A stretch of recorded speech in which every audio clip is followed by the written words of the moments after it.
Welcome back, Squad B. 5 o'clock, December 27th. Again, we are here at Southpoint Bowling Plaza in Las Vegas, Nevada. A squad was earlier today. This is B squad. We'll get an updated standings as to what A squad looked like here momentarily. They got about 5 minutes left in practice. We'll be getting started again.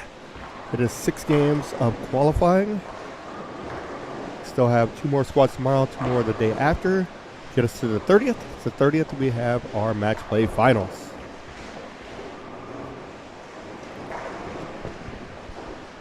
So we're getting started momentarily, about 4 minutes, and we'll be starting shortly.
you'll shortly have your yellow, green, or pink scorecard.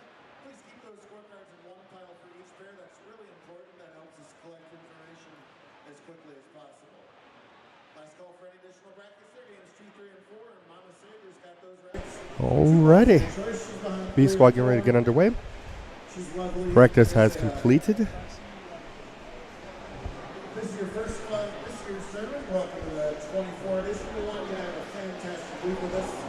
And our focus pair is going to be 7 and 8, 9 and 10. You'll also be able to see some of 5 and 6 there. Since how this is a big center here at the Bowling Plaza at Southpoint. The pattern is 45 feet in length, 27.44 mils, 2.63 to 1 ratio.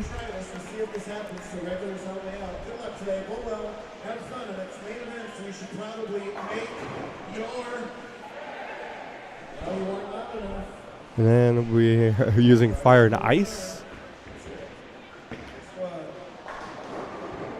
Fire going out, ice coming back. Those are 2 oils that are using in a flex walker. So we are underway. So from Colorado, we do have Drew Ballard down there. And also a note and value. Wish I would have seen this a little earlier. We were talking about the kids in colleges. And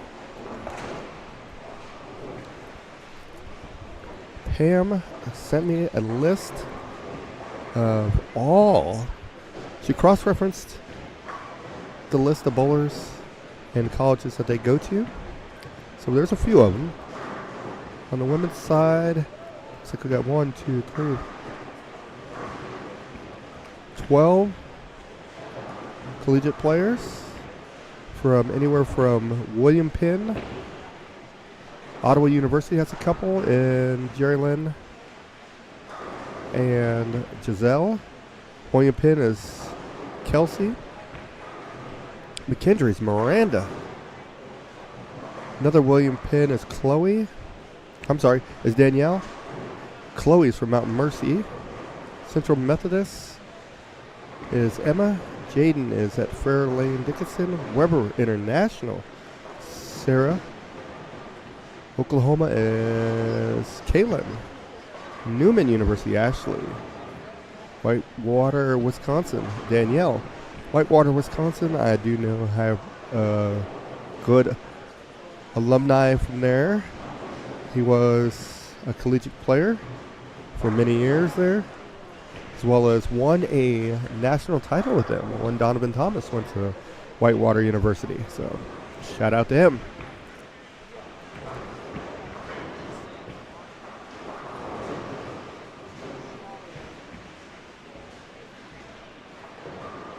So a list of the players here. I'll go through probably the top 10, it looks like. For handicap singles, Raiden Hong, plus 242. Thomas Donaldson. Cal Cooper. Ezekiel. Caden Sham. Alyssa Ramsey. Maddie Rowe. Peyton Noose. Caitlin Gascon. Joanna Earl is your top 10, and the top 10 for the morning squad was plus 112. Again, these will be online at the JBT website or Facebook page. For the girls scratch singles, Miranda Emery led the way. She was minus 73. Kayla was minus 78, and Giselle was minus 94. So that's your top 3 there.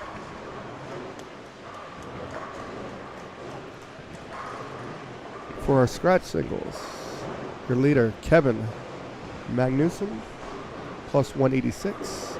Lucas Finley, plus 180, actually last year's champion. Gail Igna is in third. Kaylin, Jeremy Morris, Ezra Bentowski, Michael Well, and Ezekiel de Guzman is number 9. at plus 61.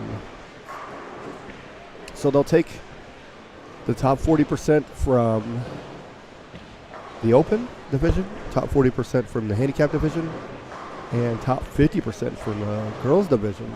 We'll make it to that match play finals on the 30th.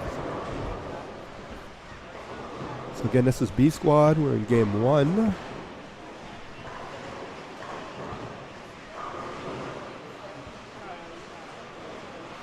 You already have some re-entries. You can enter as many times as you desire.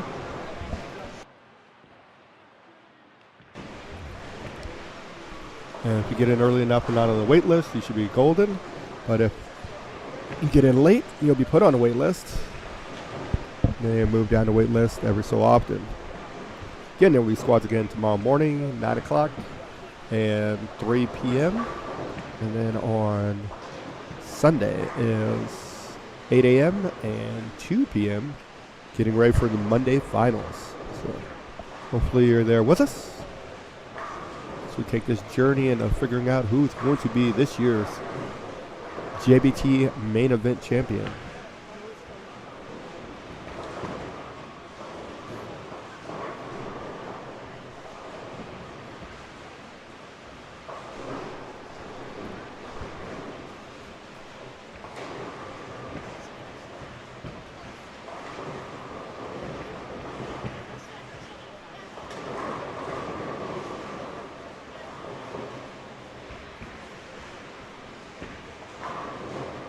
Good shot there on lane 8.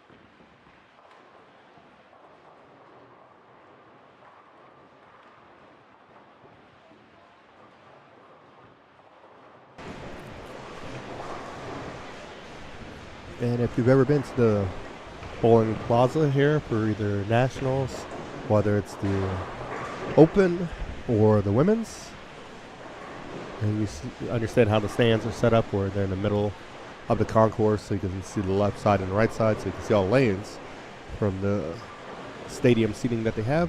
We are probably at about 80% of capacity. Lots of grandparents, lots of parents, lots of aunts, uncles, siblings.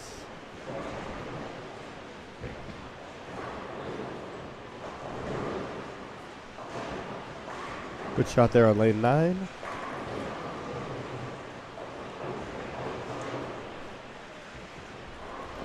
And some of these kids were in here earlier to watch how A squad was bowling, figure out where they're going to want to play the lanes.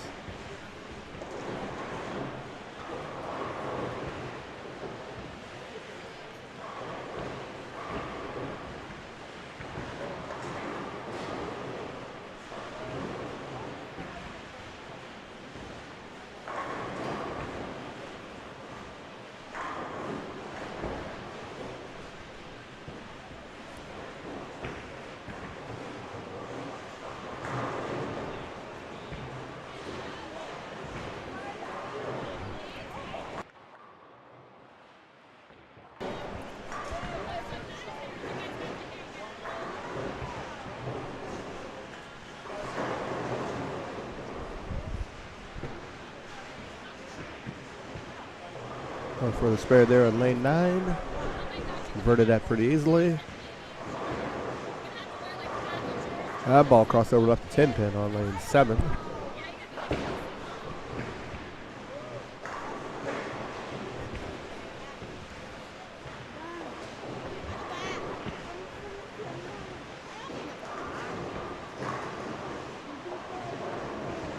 Three 6 on 8.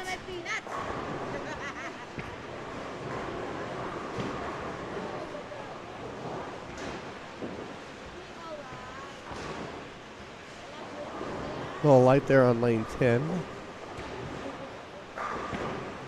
Running about, looks like 7 on a pair. Juniors move very quickly though. Got a wash out there on 9.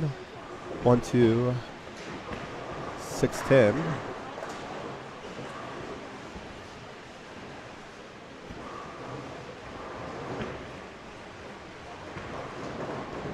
So light there on lane 8. 2, 4, 10. Good spare on 10.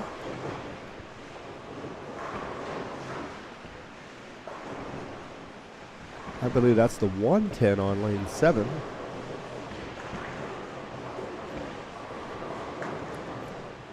Had a sleeper there and I washed out the boot.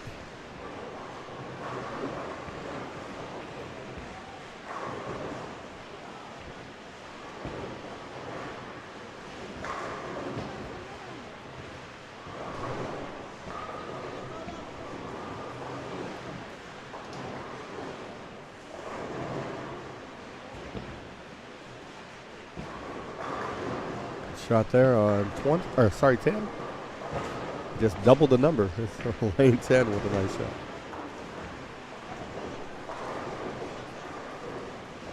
This facility does have 60 lanes here in the bowling plaza, then another 60 downstairs in the actual bowling center. So if you combine everything, 120 lanes in the building.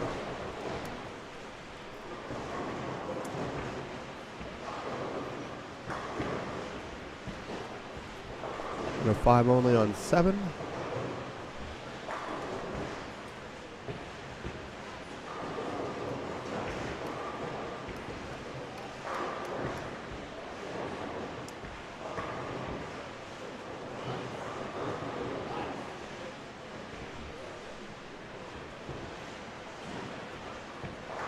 Good shot there on 8.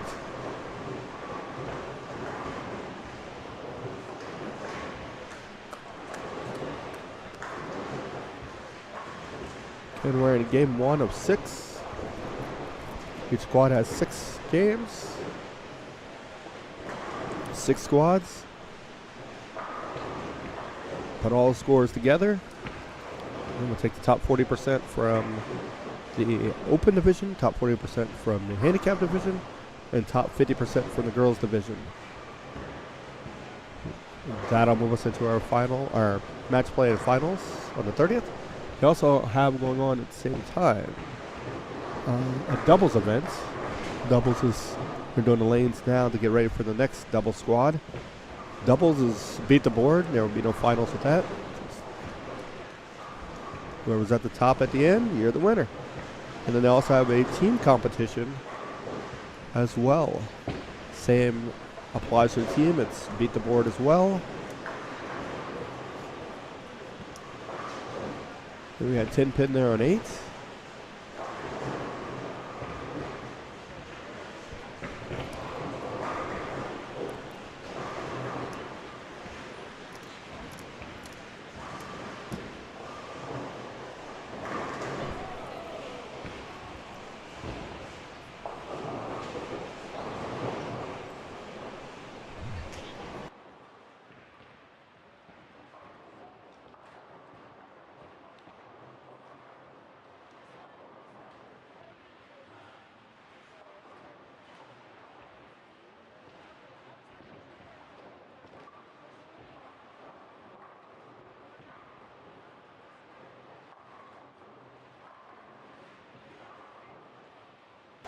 So Chloe we have up on 9. She does go to Mount Mercy University.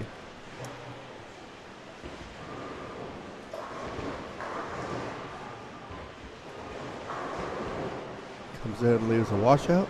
Tell by her form and style she is a collegiate bowler. Anyone can bowl this event up to the age of 21. Any age, any skill set. That's why they have the many divisions. So if there's one in your area, come on out and bowl. If there isn't one and you want to bowl, come on down to the main event next year.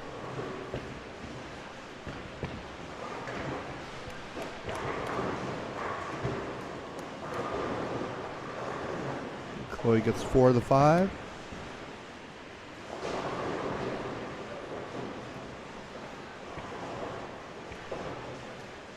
All right, we're about halfway through game 1. Be back in just a moment.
Jared Flores, make sure to tell them about U17 and PBA on their card, please.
All right, as we're getting close to the end of game 1 here on the B squad, we have a participant from the A squad, Mr. Raiden. Mr. Raider. I'm What's calling up, you all Rob? different names just because I like to make fun of you. So how'd you bowl? I mean, objectively, I didn't bowl as good as I want to. Okay. Struggling to make good shots in the first 4 games. Felt kind of tight. So I was trying to force it. Okay. Obviously wasn't the play. I stuck around 2-0 for the most part, just grinding, just praying to pop up, and just have one big one. I just left too many pins out there in the 10th frame. Got. What'd you end up at? Plus 50. Okay. Not bad. What'd you think of the pattern? I thought the pattern, I think it's very scoreable. Okay. I'm not going to put the word out that it's easy.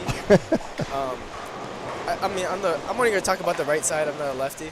Gotcha. But I think on the right side, it's very playable. I've seen people play in and wheel it game 1. A lot of people had the purple out and were throwing it closer to the gutter, staying close to the friction. Gotcha. But I mean, as that progressed, I think the push down, how a lot of people lost, they stayed kind of too far right, and they had an over-under reaction. I think if people could make the jump left, that might be the play. I'm not too sure, Tim. I didn't whack them. Did you move at all? Oh yeah, I moved like 30 boards today.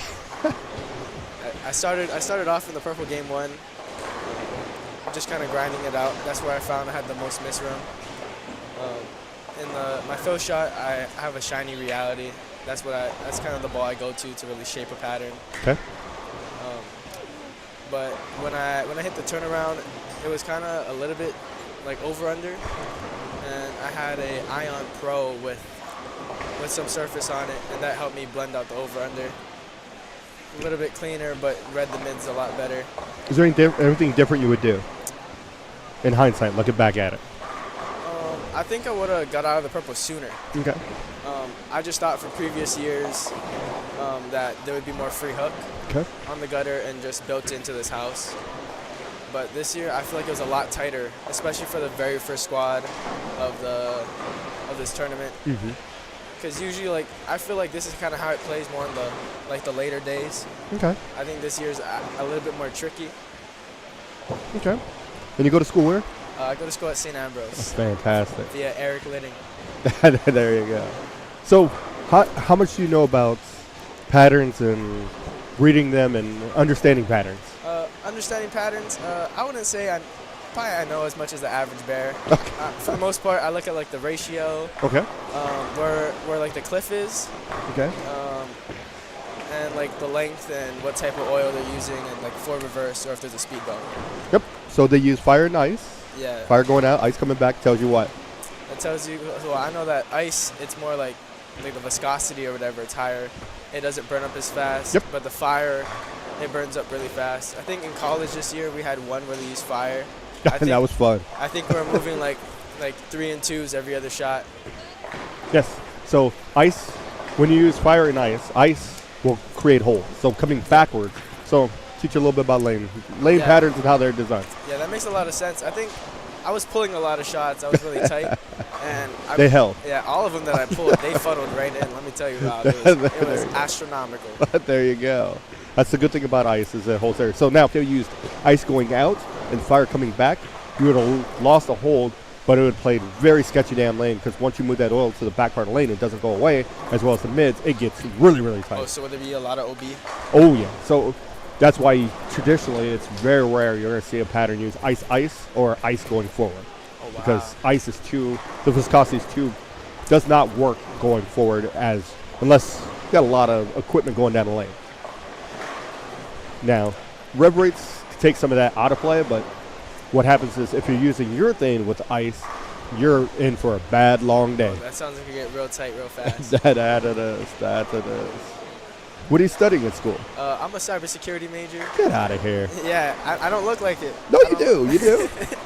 But not to make any of you guys watching this live stream scared or not, but I have no clue what I'm doing. But let me tell you, I will keep it secure. How do you know it? I don't know. I was gonna offer you a job here, but apparently I'm glad you said Hey, you don't know Rob, what you're doing. Rob, I don't know much about bowling either, but sometimes I get it done. That is true. That is true. How many of these have you bowled? This is my, I want I say third or fourth year. Okay. I don't have too much previous success at this tournament. Okay. The compadre you're with has a little bit of success? Oh, a lot more than a little bit, I would say. The compadre he's talking about is the Lucas Finley. Have you beat him in any tournament? Yeah. Okay, just checking. Yeah, let me tell you, I whooped him at the Mile High. Eric Lidding has these GIBAs. JBTs, the Greater Iowas. Yeah. He's got nothing for you there. Yeah. Let's say that if it's for smart money, that's not in Vegas, I have a chance.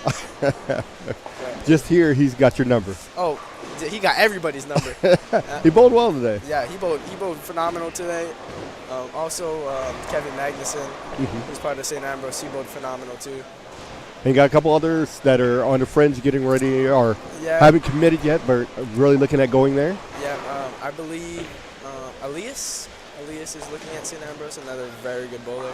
Drew's looking at it. Yeah, I think Drew is signed and Gavin. Yeah. Gavin will clean your clock too. Yeah. Oh, yeah. I seen that boy send a lot of logs, and they hit hard. They do. Those are some ballistic missiles.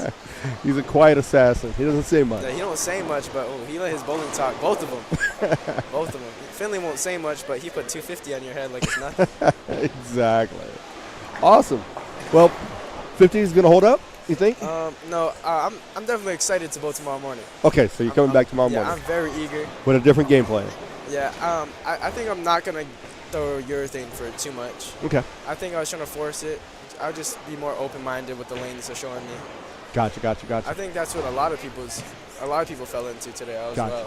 Did they also teach you in college about when you're bowling on patterns? There's a thing called lane memory. Oh, yeah. Okay. Yeah, so it's going to get tighter the more times you put it out, yada. That was my game plan this year. I was hoping to catch it a little early. Yeah, I was. Smart man. That was my whole thing of bowling all the morning squads. I feel like it would give me, I would like to calm myself. Like, I like to spray the lane, I don't really split boards like these guys do. Apparently you don't have to. Yeah. I think this pattern is pretty forgiving for the most part. Okay. If you're in the right ball in the right place, I had a lot of room. I bowled myself out of a lot of games with a random 5-bagger somewhere. Just made a good ball change and the pins fell the right way for me. There you go. So how old are you? I am 19 years of age. So you got a couple more years to bowl this. Yeah, I'm very excited. I think I'll be more eager when I'm 21 years old and all my friends can, if we miss cut, we won't be too mad because we can go downstairs and forget all about it. Here you go. Would you like to win this though? Oh yeah, this is. I struggle with I don't want to say mental issues, but like mental game. With I think a lot of bowlers do, and they don't acknowledge it. Okay. And this is one of the first times that I told myself that I'm going to try to win. Okay. But my second goal is also just to be the best righty in the building. It's kind of hard. At Southpoint Plaza, it's very hard to beat these left-handers. Dimitri's in here, right? Oh yeah, Dimitri's gonna tell you he's the best right-hander in the building.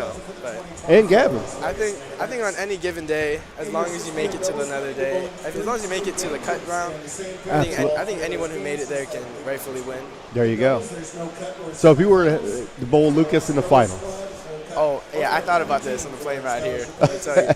Be excited? Yeah, I'll be so excited. You win, he'll never hear the end of it. Oh yes, super. You will hear the end of it. Oh my goodness. There'll be video evidence. Oh my, I don't really talk crazy when I'm bowling because I'm not that great. But if I make a miracle run like that, oh my goodness, it's over. Yeah, this is how I want it to go, right? Because Finley, he's not gonna really miss, right? Okay. So it's gonna be I would say it would be a pretty high scoring match if I can funnel it into the 1-3. And here's where I want to go down. I want Finley to punch out. And I want me to punch out to win by 1 pin. So you want to finish last? Oh yeah, I want. So if you had a choice, you get the call. Finish last or first? Which one are you doing? I don't think you can put the pressure on Lucas Finley. To be honest with you, I seen him throw a lot of clutch shots before, and back at home we bowl a lot together. I would say that he has a very much of a clutch factor. He can really calm the nerves. And so I think I would like to. I mean, I think I need a pressure situation to maybe I can give it a try. I don't want to back down from the light this time. There you go. Well, awesome. Have fun. We'll see you tomorrow morning. Oh, by the way, I am all bark, no bite. I'm going to let you guys know. We'll see you tomorrow morning. All right, thank you, Rob. You got it.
Okay, we're in the game 2.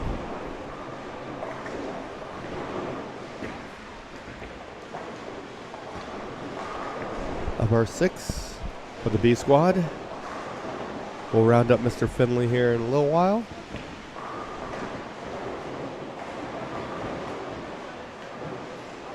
Raider's hilarious, good guy.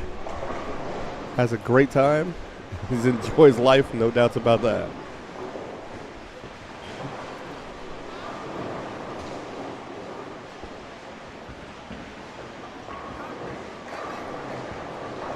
Good spare there on lane 9.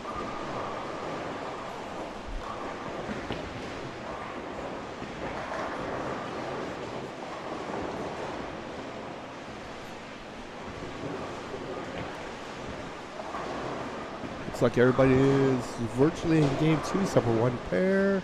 Nope, they're in game 2 as well. So game 2 is underway for everybody.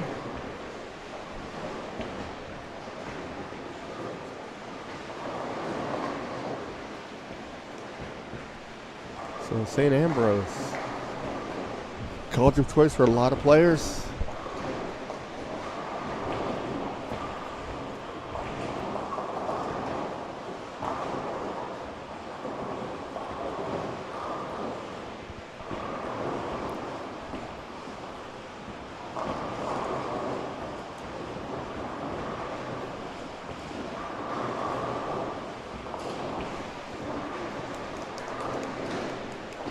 Good spare there on lane 10.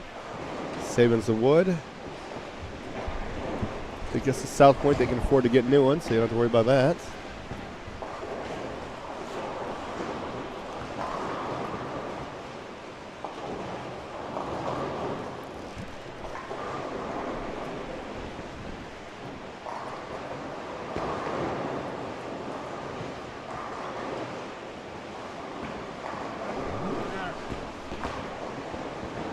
Good shot there on lane 8. Again, they have 3 divisions, open, handicap, and girls. They'll take 40% from the open and the handicap, and 50% from the girls. We'll bowl on Monday for our match play and finals.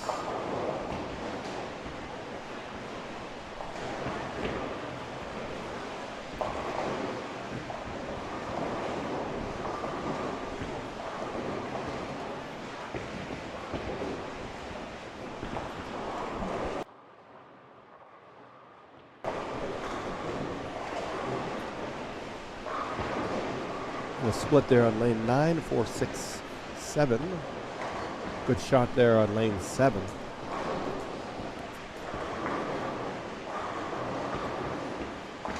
Take 2 there.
All right. Now we're talking to the better half of that duo, Mr. Finley. How are you? I'm doing all right. Bowled well this morning? Yeah, I mean, I left some pins out there, but can't complain with the score I have. Second place right now, so There you go. sitting all right. What'd you think of the pattern? They played, to start, they played similar to last year, but the oil went away much faster.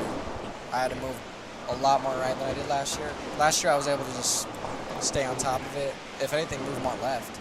Gotcha. But today I really just was chasing the shim the whole time. How far did you end up moving? Maybe 8 boards overall. So we're past that big dot? Yeah, I was starting around 15, 16, ended about 23, 24. There you go. Didn't need a passport to go over there either, did Yeah. you? There you go. So 180 over? Yeah. Awesome. Is there anything you would change? Or, hey, you know what? That's as good as it gets. Nothing that I would change. Obviously, there's a couple spares I would have liked to cleaned up, but other than that, I think I threw it pretty well. Gotcha. I asked your friend. He said in this building he can't beat you. He said he's beating you everywhere else for scholarship money.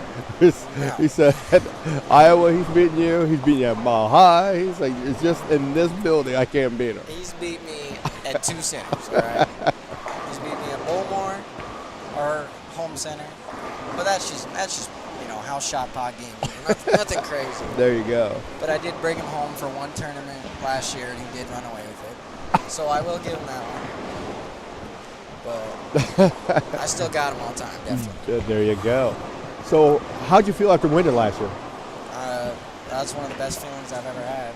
Probably now, at the time, it was the biggest tournament I've ever won. And it was, can't describe that feeling. Going up against the best bowlers, being able to come out on top. But you proved to yourself you could do it? Yeah. Hopefully I can repeat the There you same go. feeling. There you go. And if you were to meet your brother in the finals, I'm killing him. who's going first? And you got the choice. Are you having him finish first or you finishing first? Oh, I'm definitely finishing first. Put the pressure on him. Put the pressure on him. Gotcha. Nice. And we're talking about the other players you guys got going to San Ambrose. You got a bunch of players coming in. Or like Gavin and Drew and all of them are obviously thinking or wanting to go there. So you've always got to keep your game at top tip shape because they're coming for you. Yeah, they are. And Eric is, I would say, one of the best recruiters in the nation. He always pulls in big names, so we're always going to be refreshing our roster. What is the one thing you would tell any of these kids before they go to college that they need to prepare for going to college, whether it's from the bowling aspect, what's one thing, and from life in general aspect? That's All a right, hard double question. bowlers on 43 and 60 up on the practice. You had a whole year to think about it. I know. I don't know. Staying on the single It's just different. If you're moving out of state like me, just kind of adapting to a new environment, being able to, you don't have your parents with you at all times anymore. Kind of, it's the first big step to becoming an adult. Gotcha. Makes sense. Does bowling feel any different in college versus high school? It definitely feels much more competitive, Okay. and people in college, they aren't afraid to chirp at you. You'll definitely, you got to have thicker skin in college. They will try to get in your head. Oh, it gets worse after you get out of college. Because once you start bowling and that's your livelihood, they're going to start talking some serious trash. Yeah. I don't care who it is. So that's good. So that means you're running your mouth now. A little bit. If it's the right person, I'll say something. Do you talk trash to Gavin? All the time. Okay. All the time. That dude's hilarious. All right. So you're not bowling anymore, I take it? No. Until the 30th. Yeah. How does it, so 30th they carry over or no? Yeah, scores will carry over. I will bowl, I think it's 8 games Okay. of not round robin because you won't be able to bowl everybody, but it'll be head-to-head matches for bonus pins. Okay. And then they'll cut to the top 8, and then top 4 should get a bye, and then they'll do like a little bracket step ladder kind of thing. Okay. Awesome. And you've been there, done that, so it's not going to bother you at all. Yeah, hopefully. Will you be nervous if you make it stop again? I mean, let's say there's always a little bit of nerves when I'm out for a big tournament, but I usually settle in pretty quickly. How was your first nationals? It was all right. I'd say That was in this building, right? it was. It was in this building. Team event was a wake-up call. It was a rough experience for team, but I brought it back for singles and doubles. Oh, well, you're a singles player anyway. Heck with that team. But it was fun to bowl with my dad. I know since I was a kid, I would always come out to watch him bowl these tournaments, so it's awesome to be down there with him. Soon it's going to be 3 of you. Yeah, and hopefully, because I heard they might be making some changes to how college bowlers work. Yes. So I'll be able to bowl with my brother also. That would be awesome. There you go. So there'll be all kinds of trash talking there. Yeah. No doubts about it. Awesome. Well, good luck. I hope to talk to you again at the end of this. We'll see how that goes for you. Yeah. Go get something to eat. All right. Thank you for having me. You got it.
All right, it's getting to the end of game 2. Uh,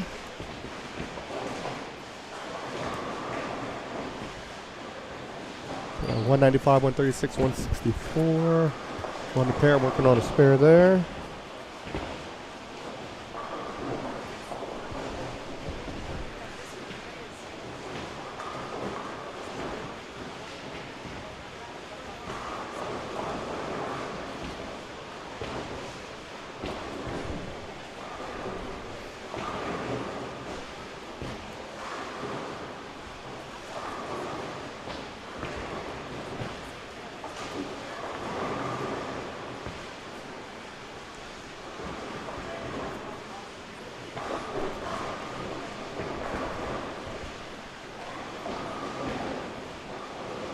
All right, we'll be heading into game 3 here momentarily.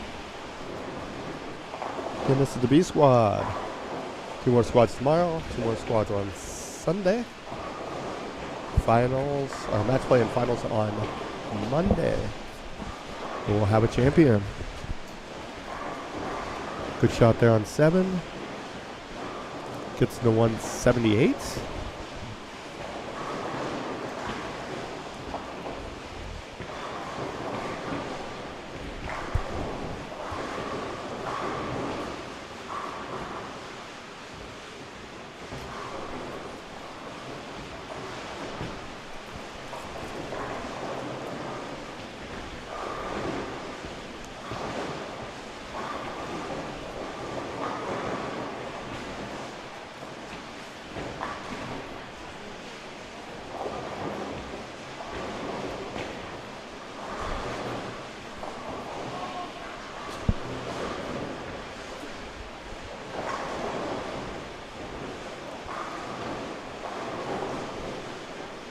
And thanks to Jeff at JBT for allowing us to do this, as well as the friendly people here at Southpoint Hotel and Casino.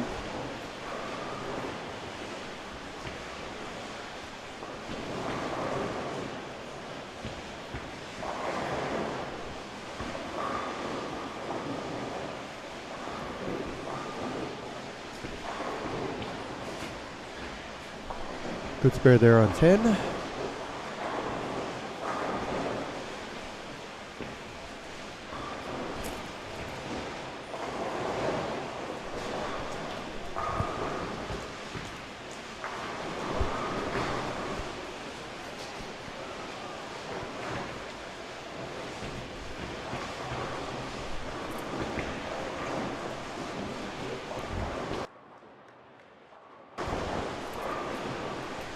Also, thanks to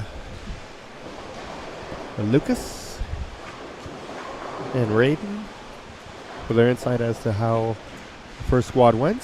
Raiden will be bowling again tomorrow morning. Lucas being 180 over should be fine. On to the next day, which would be the 30th.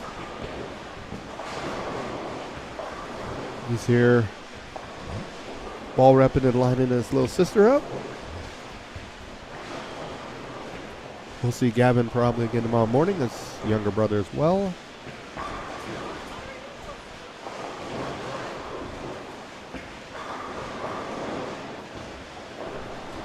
Nice strike there on 10.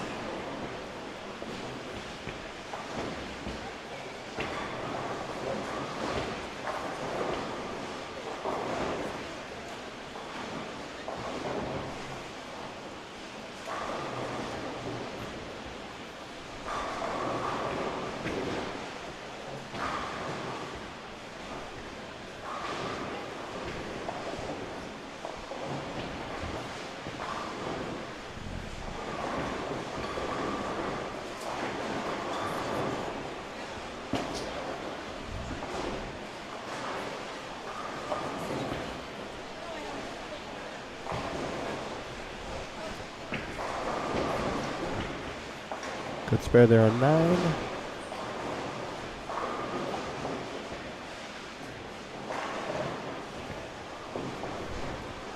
An 8, great shot. Unfortunately, lives with a 9 pin.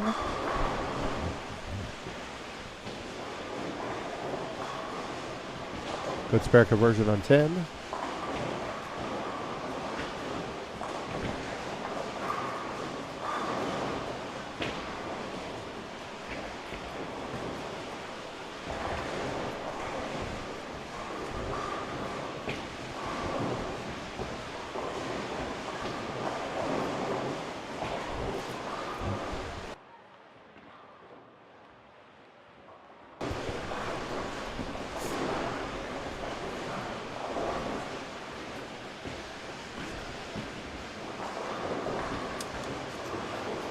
228.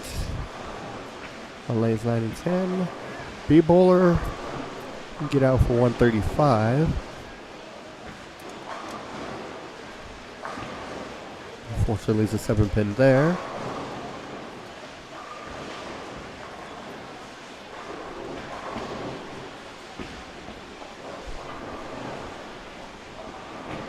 F can finish a 164.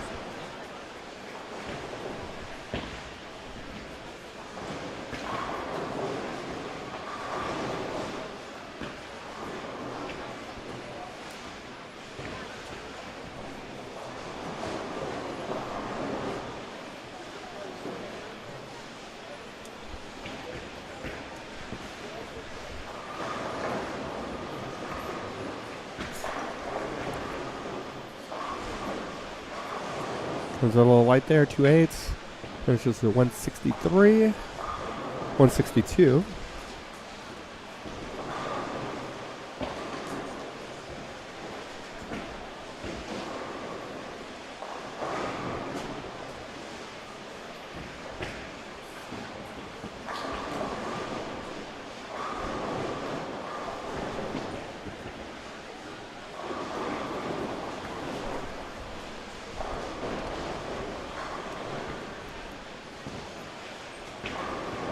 Comes in there, 144.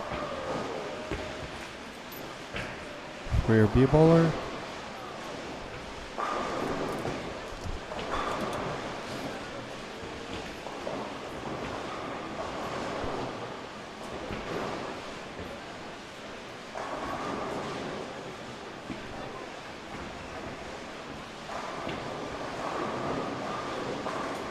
Good shot there on 9.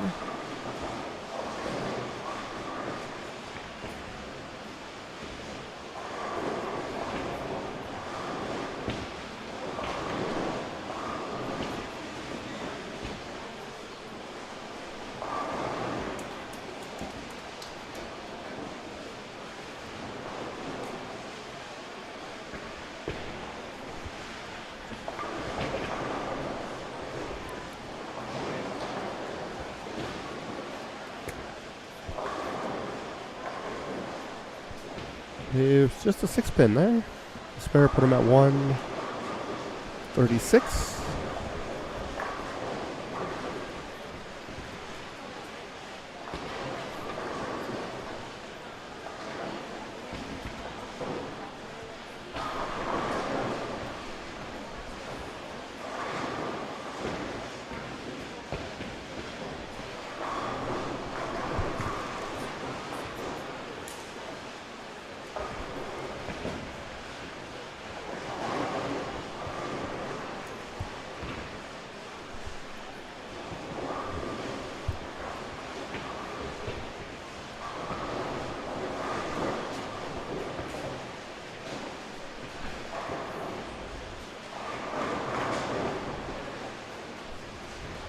Right, game 3.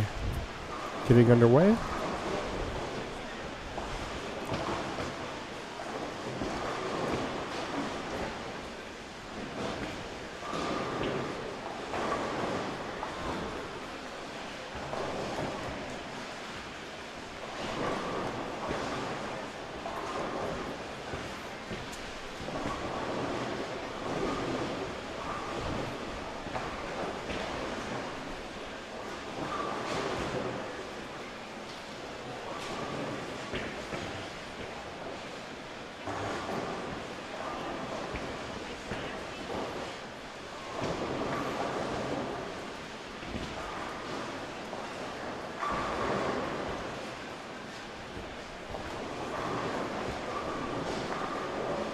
In there, 6 games of qualifying in each squad, 6 squads.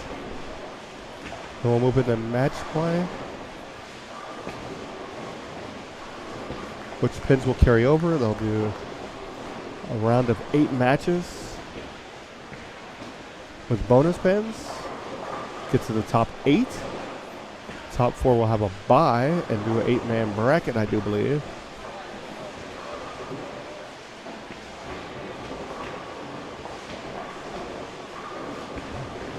get all the details of that here momentarily.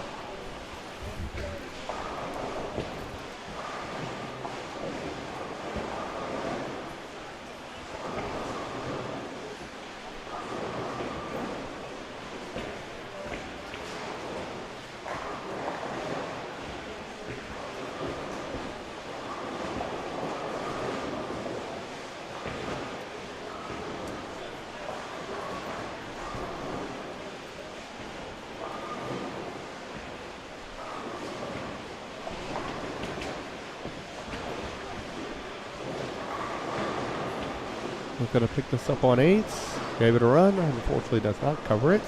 Got a 310 on 7.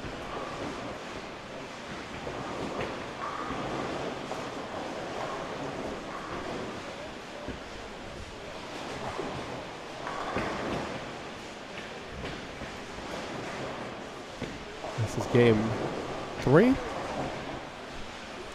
Up 6. Be back in just a moment.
All right, finishing up game 3. A little drama going on in the doubles division. Front 11.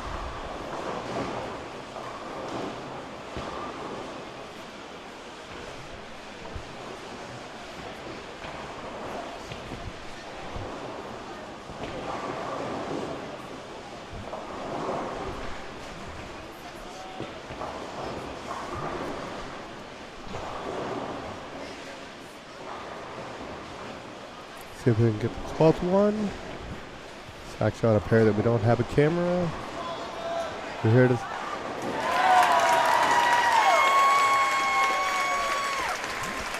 All right, so doubles, we have a 300.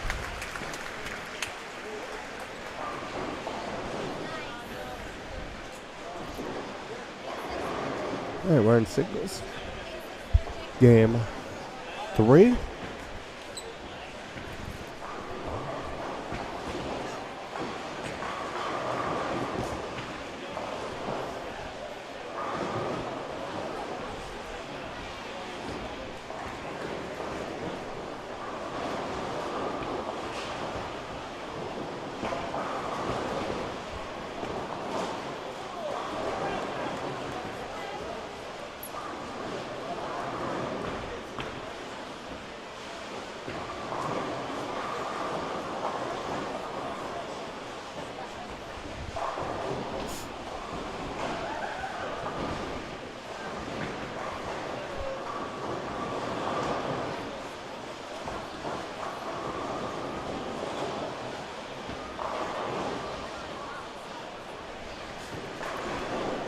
Good shot there on 9.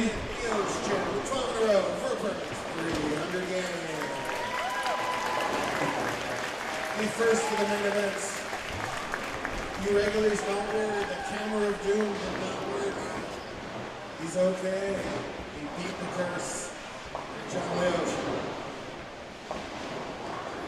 Leo. Low light there on 10 with a 210.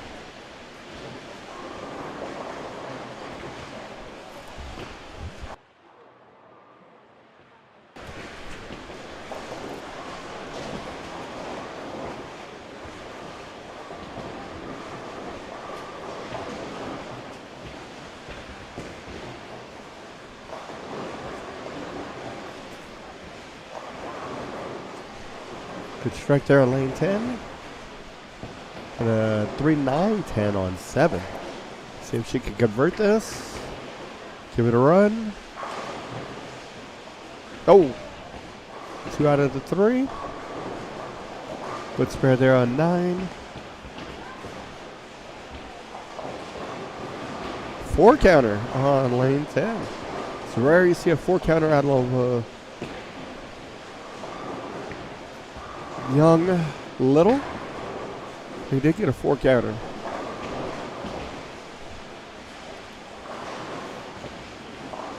Strike there on lane 9.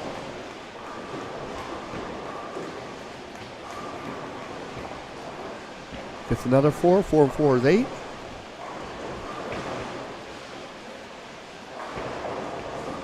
Good strike there on 7.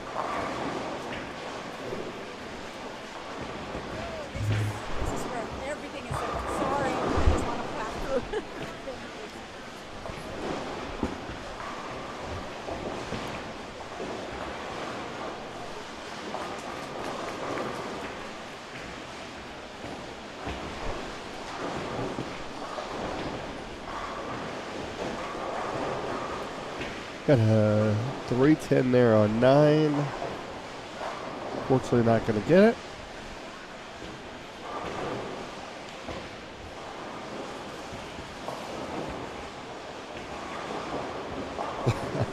Mr. Shock, absolutely. We miss you here.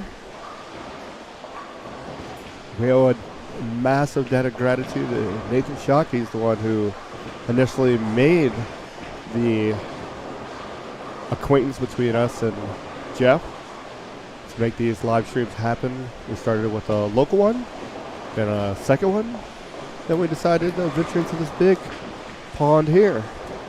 So, Mr. Nathan, without you, this probably doesn't exist.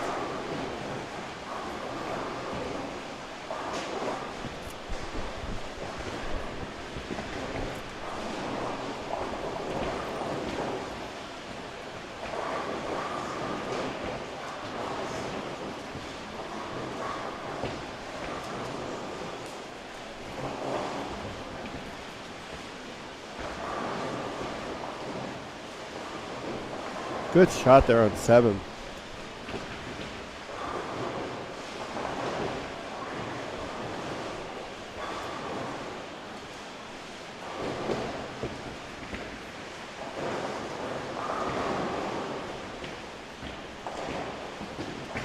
Looking to take care of the spare here on 8.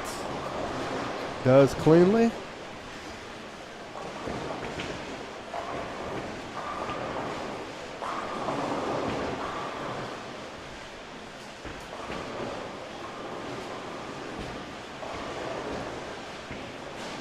Nine count there on 7.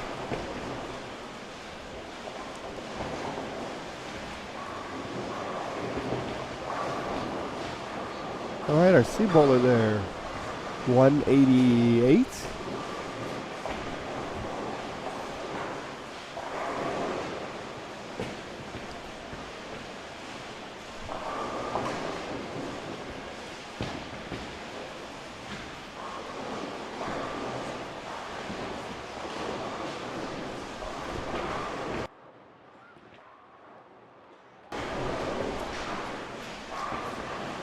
G finishes with a 182.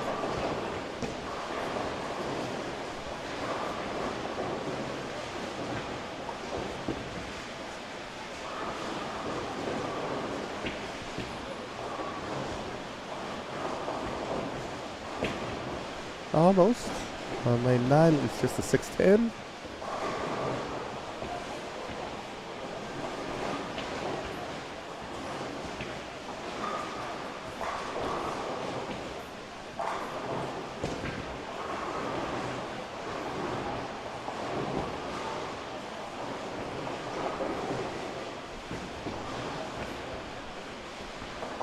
Good spare there on lane 10.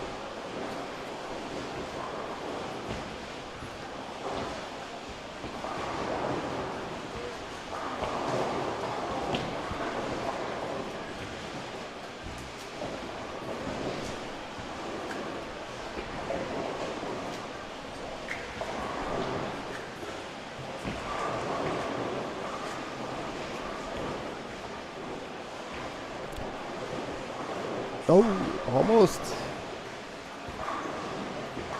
Good 9 count there.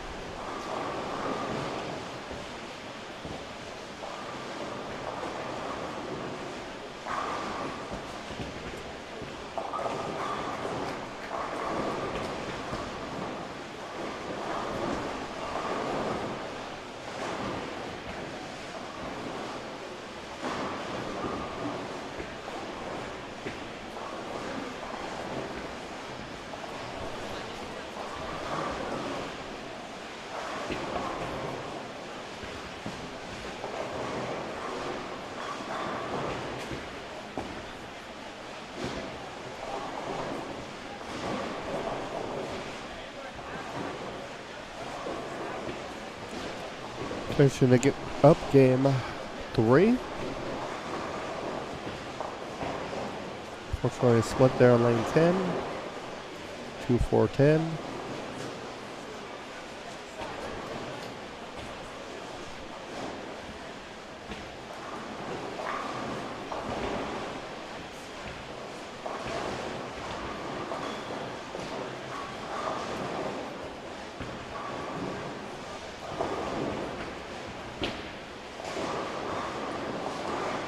Gets 2.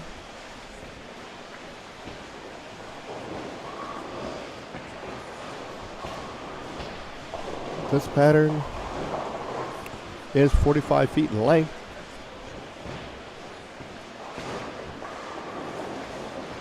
So I got 15 feet of hook to work with.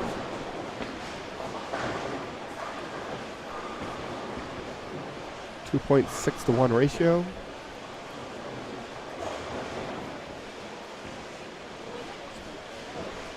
Not completely flat, but flattish. It is sport compliant. Good strike there on lane 9.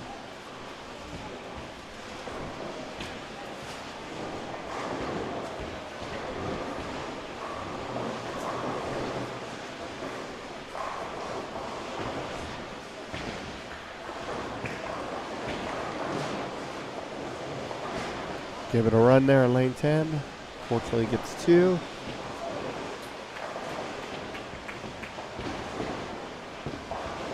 Three 610 there on lane 9.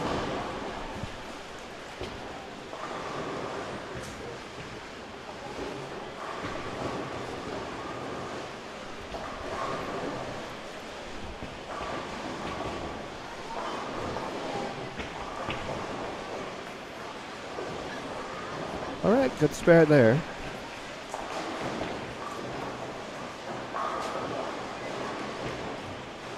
She max out at 153.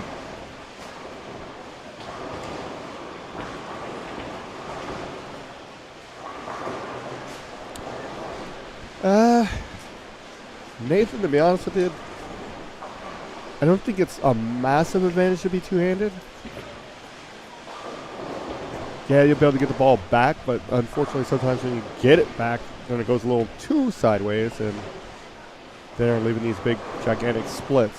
One-handers are either going to come up short or strike, unless they just get some crazy rev rate.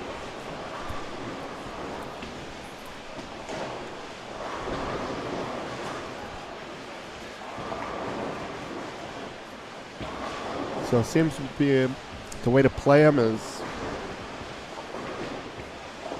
probably, from what I'm seeing somewhat, if you got a mediocre rev rate, you're going to use some surface and play around 10, 11, 12, out to the rangefinder 10, 9, 8. Let it hook back a little bit. If you got some rev rate, you can scale down on balls and play in that area.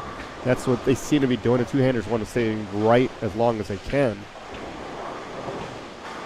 They're just not wanting to move in.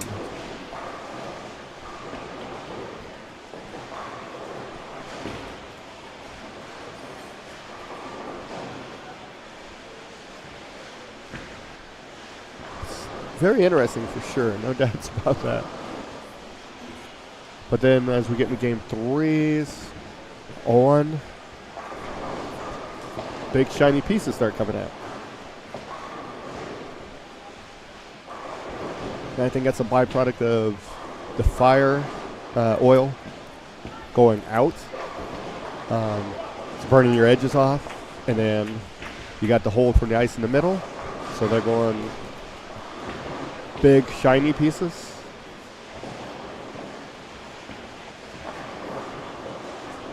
All right, game 3 is in the books.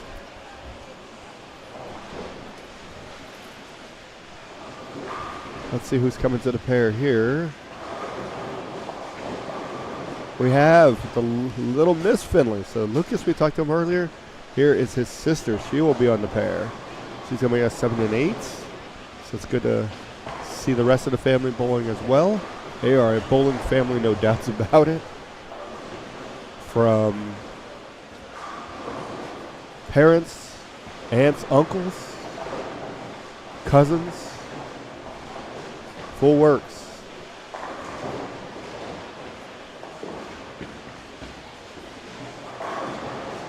So we'll be back here momentarily with game 3.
All right, joining us now. This is game 4 of 6 here on the B Squad.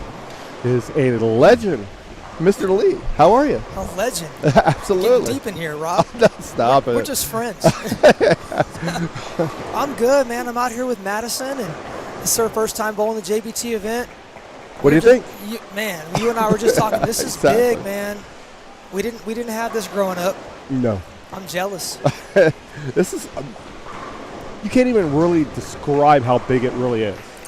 There's full squads, Right. 6 of them, Right. with waiting lists. Right. Good luck. And you're going to sign up for main event, you might want to sign up on the way out of the door today. Right. And they're bowling in a center that is iconic. Yes. I can remember when this venue wasn't here, and it was just bowling in the Southpoint, bowling megabucks until midnight, re-entry squads. And now they have this, and this is amazing. Obviously, what Jeff is doing. The players that this tournament's produced, we were just talking about that. Your Wesley Lowe's, your Jacob Buttriffs. So this is the stepping stone. I think this is like a baby junior gold. Yes. It's like a baby junior gold. This is probably no hyperbole, but I Yeah. think this is the second major of a junior's career right here. Big time. Junior gold's number 1. Obviously, that is Right. incredible to pull that off. Right. But you win one of these, you know you're doing something good. That's right. It means something. Yes. There's some collegiate players out here bowling as well. You know, obviously there's a big Colorado showing that we have, which I Yes. think is great. It's deep. It just shows that just in our own state, because we're partial to that. Yep. We need bowling to exist, Yes. just in general, right? We got to pass that down. The really cool thing is the different levels of talent, but overall, the kids seem to be dialed in. They're plugged in. You can tell a lot of them out here have really good structure, and that's just going to take them so much further in their bowling, wherever they're trying to go, right? Absolutely. You tell shots mean something to them. Exactly. They're dialed in. Yeah, and like we're talking to a couple of the players, and you're asking them about how they did, and I didn't bowl so well, or blah, blah, blah. You're like, why does that happen? Well, it's in my own head. Right. Next question you ask is, what were you in your own head about? Right.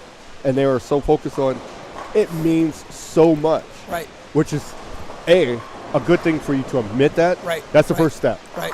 And then second, okay, now we can fix this a little bit. Right. But it's amazing for them to feel that kind of, I want this that bad. That's right. That's right. It's not just a thing to them. It's just not just, hey, let's go bowl. We got our jerseys. We got some bowling balls.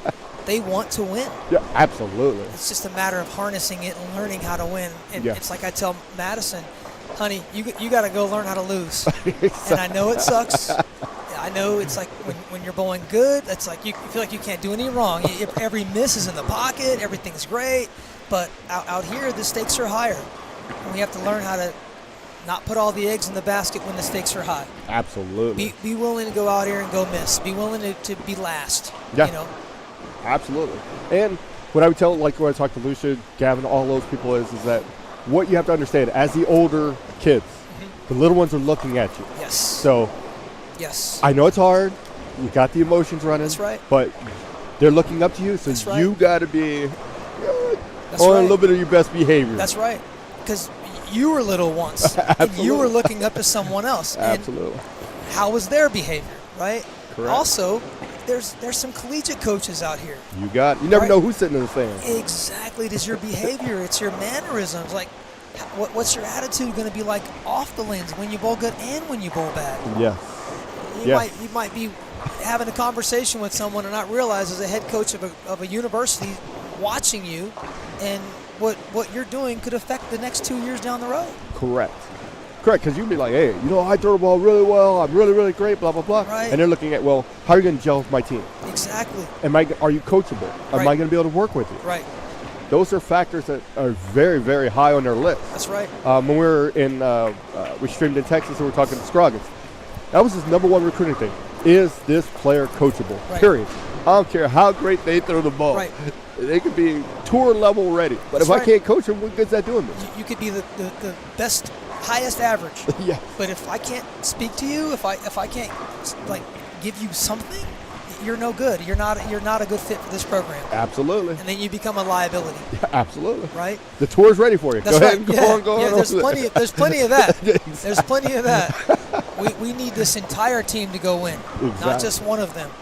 Absolutely. What do you think about the conditions? I think I like it. I was talking to some of them. They think it's a hair easier than last year. Nothing crazy, but Right. it's tough. Right. And it's always a tough call. I mean, I've run many tournaments in my lifetime as well, and it's really hard because when you have handicap, girls, and scratch, how to get it where you're not. Yes, the scratch, you're going to figure it out. Right. Right. But you can't try to shut out them so bad the rest that they're like, Right. I'm never coming back to that Yeah, again. You got their tail between their legs, and they're like, I don't think I'm going to bowl that ever again. Exactly. Yeah. So you got to find that fine line and dance and Right. make it work. Yep. And I think he's nailed it pretty good here. Yeah. With the exception of one of the patterns is flat. I can't remember exactly which event. That's for the junior gold qualifier. That's the junior gold. I like that pattern for that qualifier. Yes. I think that's the right intent. Earn to keep. Right. The other patterns have enough shape to it that makes you think about it, Correct. and you can get to the pocket. Yes. You need to make shots. Yes. Yeah, because even when you're in the handicap division, some of these littles that are out there, Right. Right. yes, they're not going to put up 250. Right. But if they're shooting 30s and 40s, it's tough. That's tough. It's tough. It's tough. And I'm not saying, hey, we should give participation trophies to everybody. No. But, again, I think there's enough of that just in our society, Correct. within sports as it is, and I think it's important not to give them that. correct. You know, I think at one point when I was younger, I would project things and not realizing it's like the learning part of Dad. I don't. All right, you're gonna be okay. Shake it off. And I'm like, wait a second. She's got to go figure it out. Exactly. We're gonna support her, but she's got to go shoot 112, or she's got to go figure that out for herself. If we make it too soft, and they get in that environment, Correct. then they're not really sure how to deal with it, how to manage it. Yeah, I agreed 110%. Right. And with all our students, we have a mantra. Okay, you win a tournament, or I'm sorry, you lose a tournament, you got an hour. You can vent it out, do whatever you want. Right. And I'll give you that hour to, because you've got to have emotions. That's I get it, right. especially young, especially Right. some of the females. They're, as bad as it sounds, the females are going to have some emotions. Of course. So, Of course. I give you an hour, you do whatever you need to do. Yep. Then we're back in the lab. You win, I'll give you 24 hours to gloat, talk all you Right. want. But then we're back to in the work. lab. Back Exactly. to work. Back to work. They stay in that space too long. Correct. Then we're doing it for the wrong reasons. Absolutely. And gosh, we've been there. It's so easier. That was a really good shot That on was 10. a good shot. You know, we've been there, so it's easier to see it on this side of it, right? But we get it. I tell them, look, if you weren't nervous and it didn't have any emotions at all, I would question your intent. Absolutely. Kids I come would to me question your intent. all the time, and they're like, so I tell them point blank, if you do not get nervous about something, it means nothing to you. That's right. So to this day, I've been to 22, 23 nationals in a row. As soon as we're walking out, nerves there because it means something. That's right. Because it didn't mean anything. You're like, Exactly. And that's where you got to, but you've got to harness those emotions. That's right. And get through those first couple shots, and then it settles down and you start doing things. It's really cool. I really love watching the littles. They're just amazing to me. They just it's raw because their emotions aren't so right. They're having it. Their swings are free. Exactly. They're every shot isn't they think for the mortgage, right? Like look, even the older kids, mom and dad got you out here, right? Somebody in your camp got you out here. If you don't bowl good, you will get to eat a meal. It is going to be okay. Yes. And for some of them, even if you don't bowl good, some collegiate coach is going to want you in their program. So absolutely, there's a bigger picture than just winning the event. Correct. You're winning at this for yourself at the same time, I think. So, I like the variety in the conditions. And for me too, I'm kind of learning it. And Maddie's now more in this space and doing this. I told her, I said, you're going to have to start doing more of these things because collegially you're going to see some of these other girls and you're going to be bowling against them. Absolutely. Right, so you need to be in this space to know where you're at to measure your success. So this is good. Awesome. Also, hats off to you for being out here. Like the live stream is grown, man, and it is popping. And We're trying. I think that is amazing. Absolutely. I appreciate it. And again, you're a Colorado native, so I'm partial. I'm like, let's go. I'm rooting for the home team. There you go. But it's good. Just everything that's happening with the senior tour and the ladies tour, I think it's big, man. So absolutely. proud of you. Here's a question for you. Yes. So as somebody you've won a lot in your life, been very successful.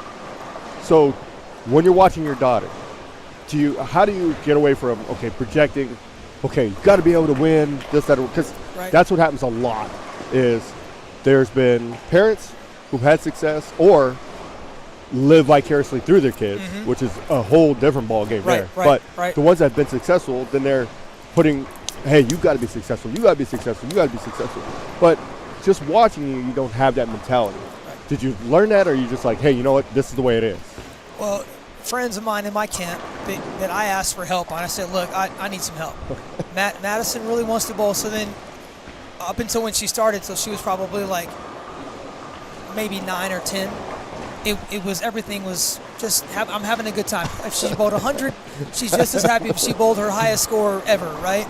And then the good old days. Yeah, man. And then when she started to dial it in a little bit more, our coaching sessions got a little bit more dialed in. I had to really watch my tone because I know what it takes to win, like the structure. Exactly. And I know that practice is practice, and when we're practicing, we're practicing things that are working on our skills, right? We're not just bowling. And so I had to really watch, like, even my facial expressions. She would say things like, why is your face like that? But you said it was a good shot. Like, you have to be on. And I'm like, wait. She's a lot more aware than I thought. So I had to tone it down a little bit and realize that the structure that I want her to have, if I push that and I force it, then it won't be organic. Okay. And we still have our days, and I'm absolutely like we got a safe word this week. It's pineapples, because I have a tendency with her, not necessarily to project, but if I see something, I'm like, all right, I need you to be aware of it and feel where your body is in space. So if the elbow's out, I need you to keep that in. Hey, your slide foot, but not let her think that it's because you're bad. It's what the pattern needs today. This is what it requires. So I've had to just kind of shift how I conversate with her. And that's helped, but her own emotions get in just like our own, right? Absolutely. And so you're every time we chat, it's like decoding something. It's a lot of patience, I think. Oh, absolutely. And I haven't mastered it. And have you guys learned to separate coach, dad? Yeah. Awesome. Yeah, that part is good. Last year, Junior Gold. That was our first big out of town together. We drove, and there was a big test. And she didn't bowl as good as she wanted, but coming back, I'm like, all right, this is going to go two ways. She's going to be done with this thing, or she's going to dial it in. And she dialed it in, and we got back. It was like 2 days later. She's like, I'm going to go do some drills, and I'm like, oh. And she's like, hey, I need the tripod. I want to go I want to video myself. I'm like, oh. Okay, she wants it. And that wasn't like me forcing it on her. I am fortunate too. She's got, Mason and Morgan and Brandon, some of the guys around her that are younger that she looks up to. Awesome. Being at the store a lot, so she gets to vent to them in that younger versus the dad, right? Absolutely. It's a learning for myself. I'm learning to be patient with her, and it's like when you're helping a student. It's different. Yeah. You're helping your kid. I got to be a little bit more patient. Because we take for granted it's our family, so we may be able to speak to them a little bit differently. And sometimes I'm like, I got to watch my own tone, let her know that it's not personal. Exactly. That it's just business. And so as she's matured, it's gotten a lot better. Gotcha. Yeah. And there's times, I got to take the coach hat off and be dad. Right. Like this week. So it's like, all right, pineapples. If you need help, I'm here. Absolutely. I'm going to congratulate everything you do. I'm going to be your cheerleader. You throw it good, great. And when you throw it bad, I'm going to just be honest with you. But go out and go have fun. There you go. Right? Awesome. Well, it's a tough answer for you, I guess, too. So, do you believe if she won this tournament, how would that rank in your mind comparing to the tournaments that you won? Would you feel more, I mean, just prouder or happier? It's different, yes, but just a whole nother level. I think, man, I would rate this to some national stuff like top absolutely. 5, USBC things that I've done, and because we know what it takes to bowl squads, bowling megabucks and re-entries and trying to make the finals. That would rank pretty high up there. And also because of so much information that's gathered, there's the social media aspect of it, right? So there's so many more aspects, like layers to it, that we didn't have to worry about. Oh, absolutely. It It's is a what blessing it and a is. curse. Right. So it's like they see everything on social media. It's like everyone's life is good. Every video they see, someone's just always striking. They never miss a spare. Absolutely. And I'm like, Maddie, you got to remember, people don't post all their bad stuff. Absolutely. So if she won this event, man, I'd have to rank that up there with like me winning the Denver Masters. Okay. Like in my mind, like feeling wise, because I know how hard she's worked. That's a big deal. That's a big deal. Because I know something like this, like puts her on the map for what she wants. It gives her that exposure. Absolutely. Right? There's different college programs, and unfortunately, because I think it's thriving, this is what you have to do. Okay. Right? So she does want to bowl in college. she does. What school would she love to go to? She's got some top. We actually had a college meeting at the school last week, and just talking about the different things and her grades, her GPA, and all the different schools she qualifies for. But William Penn is up there, Ottawa College, UNL, McKendree, and so she's got her top 10. Absolutely. So we're gonna set up some visits and go do some exploring. There you go. And I'm learning about the space, man. There's so much information. The cool thing is her GPA is good. She's got 3.9 GPAs, and Awesome. she's taken some AP classes. So that part of it, she can qualify for some scholarships. She wants to look at some HBCUs as well. What does she want to be? She's not exactly sure. Okay. Which is smart. She's toying between being a math professor or a counselor. Okay. And I told her, I said, I think you'd be a really good counselor, like just in that space, like a leadership standpoint. She's an old soul, and she likes to have structure. She's a creature of habit. She likes rituals and having a list of things to do, and being on task. Which I think has really helped her with her bowling. Okay. So, Well, the problem is that because a counselor, then you're gonna be on the couch. She's gonna be diagnosing I you all know, the time. right? I know. I'm like, look, time out. I'm your father. Exactly. Don't you talk to me like that. Exactly. Don't you be reading my facial expressions. Absolutely. No doubts about it. Yeah. This is undescribable. The hard thing for Maddie is by proxy, she's born into this, with me, my wife, and her, and Janelle and Stephanie were telling Maddie, your father is impressed by you every day. And I think Madison, at times, when I'm around, I think it adds that layer. And I say, look, I'm just a person in the stands. Absolutely. I'm dad, but I just want you to go bowl. Absolutely. I want her to know that she impresses me every time she goes out and does it. And I always have to check her too, like, hey, are you still bowling for you? Because you do not have to bowl. Absolutely. My son does not bowl. He did it for a little bit. He said, I'm done with this. Yeah, like I want her to do it for the right reasons and do it for her. Okay. And every time we have a bad experience, I always keep her in check. Like, hey, how you doing? You still want this? Because this is part of it. Absolutely. The birds aren't going to be singing. The sun isn't always going to be shining all the time. So we have to be willing to go out and not be the best, or not be the person in the mix all the time, right? Yeah, absolutely. So I don't believe there's a bowler on the planet who's won every tournament they enter. Exactly. Until that happens, yeah. Yeah, my son, he started getting into his wrestling and stuff, and at one point he was bowling and Maddie started kicking his butt. And he said, I'm quit. done. I'm done with that. He tried to come back, and that was short-lived. and I'm like, yeah, man, maybe bowling isn't for you. There you go. But he started wrestling, and I never wrestled a day in my life. So you can't tell them anything about that. Man, I'm there. I'm just like, go. I'm just pretty much yelling the things that the other parents are saying. Yeah, run him, you know. But I'm supporting him, and he's all about it. He's like, I want to wrestle in college, and I'm like, that's great. Keep doing it. Awesome. So, Awesome.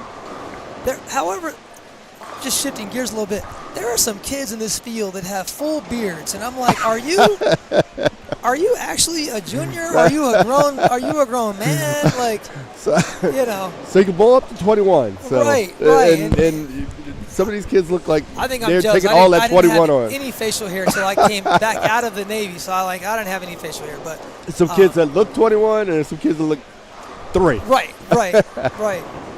Which is amazing. Truly Yes. amazing. Like, sit on 7 here. This buddies. Look at that. Spare, double, spare, double, spare. And he's two-hand throwing the back up. So and there's things that these kids don't realize. The things that they're willing to try to go do is huge confidence booster in front of a big crowd. Yep.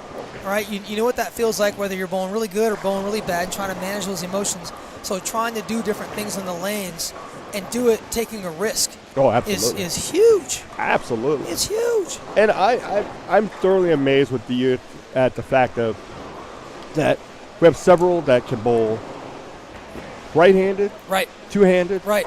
backup ball, Yep. mastered, or not mastered, because obviously you're never going to master Right, it, right. but are very good at all the Yes, aspects. yes. So you ain't shutting them out. Right. And they're going to learn how to, I'm going to make cuts, I'm going to make cuts, going to make cuts. They're practicing these things that they're not good at. I think the best advice that I was ever given is don't practice the things that you're good at. Your body is, like your aura, your body is naturally drawn towards that. Do the things that are a little bit more difficult when you've got to play out. Yep. Right, when you've got to play way in and go a bit slower. Absolutely. Do those things, because then when you need to do it, it won't feel so foreign. Absolutely. Right? Or Yeah. So when we were growing up, playing in was the difficult part. Now, Right. playing out Right. on that gutter, they're like, Now that's the hard "Whoa." part. Yeah. How'd you guys do that for years? Yeah. Like, oh, we didn't know any better. Yeah, that's what we had to throw it. Exactly. Yeah. That's how we grew up. Our first bowling ball wasn't reactive. Yeah, absolutely. It was a Regency 300. It's amazing how the sport has changed. Man, But these kids are awesome. Get home. It's too much. I Right. told Maddie, I said, I think the scoring pace to make the finals would probably be like minus 100. Yep. I said, if you think about it, that's not, you don't have to come out here and ace every shot. No. You don't have to throw a 5-bagger every game. We need to keep our emotions in check and keep the ball in play. Absolutely. Absolutely. Be aware of what your ball's doing and make a move. And Absolutely. that's it. Trying to keep it simple. And that's the thing. So I try to explain to them too. It's like, if you could, prior to the tournament starting, if I could take 9 spare every game without a strike, this environment, I'm taking it because I'm still going to make the cut. Right. Just got to make your spares. Right. And it's easier said than done. Keeping yourself out of trouble. Right. That's where a lot of them really, that's the next level for them to start to understand. Okay, Right. keep the ball in play, but I can't make sure, don't give it up. Right. 9 is not bad. Once No. you understand that 9's not a bad thing, you're starting to turn the You couldn't have corner. said that any better. I was having that conversation with her. I said, 9 is like striking. Yeah, absolutely. And if they could look at it that way, that okay, I didn't strike, not pouting and getting frustrated and stomping your feet, that I left something makeable in a really difficult environment. Absolutely. I'm doing just fine. Exactly. I'm doing just fine. Absolutely. I was tempted to limit her bowling balls more than what I did because I really didn't want her to have a lot of options, and it's tough. When we were growing up, you wanted to have bowling balls. We didn't have that luxury. Exactly. Didn't have a lot of money, but I think it's easy to get caught up in having too many options. All right, here's a couple dull ones. Here's a couple shiny ones. This one's smoother. This one shapes more down lane. Let's keep it simple. Now we got to go make some shots. Yes. The good and the bad about the same thing with bowling is Right. back in the day, we didn't have a bunch of ball choices. You had Right. a couple balls, boom, boom, boom. Right. Nowadays, you got a whole bunch of balls. They're like, Yes. oh, it's easier because you got all these balls to pick from. Right. To a point, because you could have the wrong ball in your hands and have a nightmare of a day. Yes. And then you start chasing a bad look. can't out execute bad ball reaction. Yeah, no one's been able to master that. I'm like, look, if you're gonna throw it bad in a different part of the lane with a different ball. Exactly. Right? Absolutely. There's our backup guy. There he is. That dude is awesome. And he stays in it. He's focused. It's good. Yes. It's really good. He's amazing. I told Maddie, I said a lot of your bowling does depend on your cross. Yes. You know, I mean, your cross is going to depend on that. Obviously, some of the better kids are going to be grouped together, right? But it really depends on your cross and who you're following. So. Yeah, no doubts about that. I think he puts them together, like all the handicaps are together, and then obviously the scratching. And I think the good thing is he puts usually all the girls' scratch division, they're all together. Right. So it's a pretty good, very good idea, and the way to do it. Because if you spread them all out, like you said, then it becomes a problem. And that's where we as a sport are having a problem with the U.S. Open and the Masters. Right. Well, you got a bunch of people out there ruining, and I get some of that. Right. However, I've a little bit old school where I went to U.S. Open where there's 400 or 500 people there. And why am I turning away all this money? Right. I understand, but I don't understand, if that makes sense. Yeah, no, it does. I'm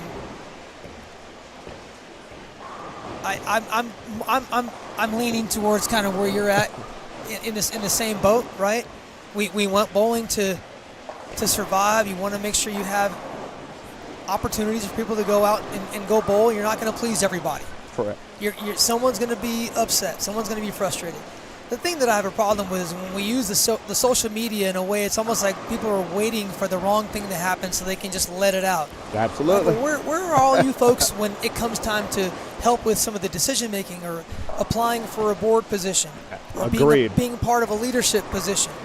Where's all that amazing input been? It's like it's after the fact. I think that's really tough and gives a black eye on our sport. And sometimes we wonder why we're not in the Olympics, or it's our behavior. Right? Absolutely. And these committees and things are watching. Why are these bowlers behaving like that? They can't get along.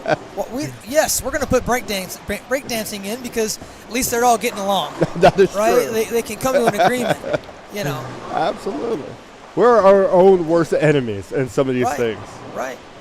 And hopefully, some of these young people will break that stereotype. I think they and will. That myth. Yeah, I think they will. Because growing up, one of the myth stereotypes was back in the day, bowling is for fat old guys smoking, blah, blah, blah. Blue collar. It went away a little bit now. Right. And then hopefully they take it the next couple steps. Yes. Where they understand, okay, now we're very, very athletic. Right, and see that part of it with the social media, the way the kids are showing their structure, even the guys and the young ladies on tour, they're showing their structured practice routines. They're showing they're not just a bunch of beer drinking people that just hang out and chuck it down the lane. This is a sport. Absolutely. And there's aspects to it. There's the tactical game. There's the physical game. And I think it's starting to use social media in the right space, and then it gets out, and we're in the right areas. The message is sent. Oh, absolutely. And it's amazing. As a sport, we don't get the credit we deserve on a couple factors. We're the only sport that we put our hand in the ball. No other sport does that. That's right. Second of all, we can't see our hazard. That's right. And there's no defense. That's right. So, I mean, we've got all these different factors, and we're looked at, or some people look at it as, I can do that. Well, that's Good because, luck. yeah, absolutely. Good luck. Yeah, anyone can technically throw a ball down the lane and probably get 10 down. Let's do that over the long haul. That's the difference. Exactly. I think the cool thing about being at the store and you're helping a new bowler and they start getting into it and they're like, wow, when you really start talking about it, I never really appreciated how much went into it. Absolutely. And that for me is like a day. That's like all right, that was a cool day because we explained bowling to someone and they appreciated it and now they want to do it more. Oh, absolutely. Right? They respect it and they want to take it to another level. And that to me is really cool. Oh, absolutely. And I agree 110%. Customer comes in, sometimes you break everything down and go through them, spend a good hour and a half with them. They're like, I didn't realize there was that much involved in this. I thought it was just a round up. Yeah, I shouldn't just be picking a ball based off the color and the smell. Exactly. No, I should get the right one for me. Absolutely. Whatever, doesn't matter what ball it is, but get the one that I think I need that's going to help me grow. So that's good stuff. So it is. It's. So hopefully we are turning that corner, getting much. I mean, looking at this, I say we got a great future. Yep. We went through a lull where we lost a lot of members and all this stuff. I get all that. Yep. But I think eventually, we plateaued at the bottom and starting to build it back up. I think so too. So many youth. No, it's definitely going the right direction, and the data would support it. Yeah. You know, USBC's got some good data right now that shows, hey, bowling is going the right direction. Now, it's our job that when we get them in the door to give the bowlers the right experience so that they keep coming back. Correct. And you're getting a lot of younger people getting into bowling. Yep. You know, especially in our area where the school's at. You get a lot of the mid-20s and kids getting into it. They were bowling the beer and pizza leagues, and now they start bowling sanction leagues. Oh, absolutely. And then they start bowling tournaments, right, and getting into it. So it's our job to make sure that when they get to the bowling center, we give them the right experience so that way they stay in that space. Oh, no doubt. Because for most of them, it's like, all right, take it or leave it. I'm not as invested, you know, as you and I are, right? This is what we do for a living. So, Exactly. yeah, it's definitely going the right direction. That's for sure. Good. 135, 190, 180, or 66. I think the same thing I've said to all the kids that I've been talking to since I've been here is, look, utilize these indicators down lane. This is a pro-anvil lane surface. Yep. And 9 times out of 10, if they can get the ball to exit somewhere around those indicators down lane, we're going to be in the right area. You're going to have a different launch angle depending on your speed and your revolutions, but trying to get them to have a focal point. They get so wound up and frustrated that I hit my target, but all right, what angle are you hitting your target? Exactly. What's the focal point down lane? Where is it going? Let's utilize this information. How long is the pattern? All right, what are we trying to do? So I think that really helps them. Oh, absolutely. You can tell the kids that are really locked in because their finished position at the foul line's better. Just the mannerisms are different. Yeah, there's so much that goes into it that a lot of people take for granted. Is that when you're at a high level, you're starting to see things differently. Meaning, Right. throw ball, watch it go through, watch it. Not even necessarily where it's going through, be in the mid lane, but Right. how is the ball finishing in the pit? That's going to Absolutely. be your best read as to, okay, what do I need to do? What do I need to do? Yes. What do I need to do? Yes. A lot of people in general take their eyes off target. Once it hits the pins, oh, why did I leave that 10 pin? Where'd the ball finish? I don't know. They're not all created equal. Absolutely. They're not all created equal. Absolutely. Good job, Grace. That's Grace on lane 9. Remember her and Rowdy, who works in the store, and Rowdy really just started getting into this thing, I think 2 years ago. Okay. Maybe in just a year. He's been with us now just a little under a year. And he's so excited about it, bowling all the Mile High tours. And he's come a long ways. He's certainly doing a really good job in the store. And I've tried to give him some life lessons on helping his girlfriend here, Grace, who's bowling. She's like, okay, I'm not ready. Yeah, she Which is wasn't smart. ready. She's like, let me start over. She was throwing a backup ball for a lot of the time, and she just switched to getting her hand around it a little bit.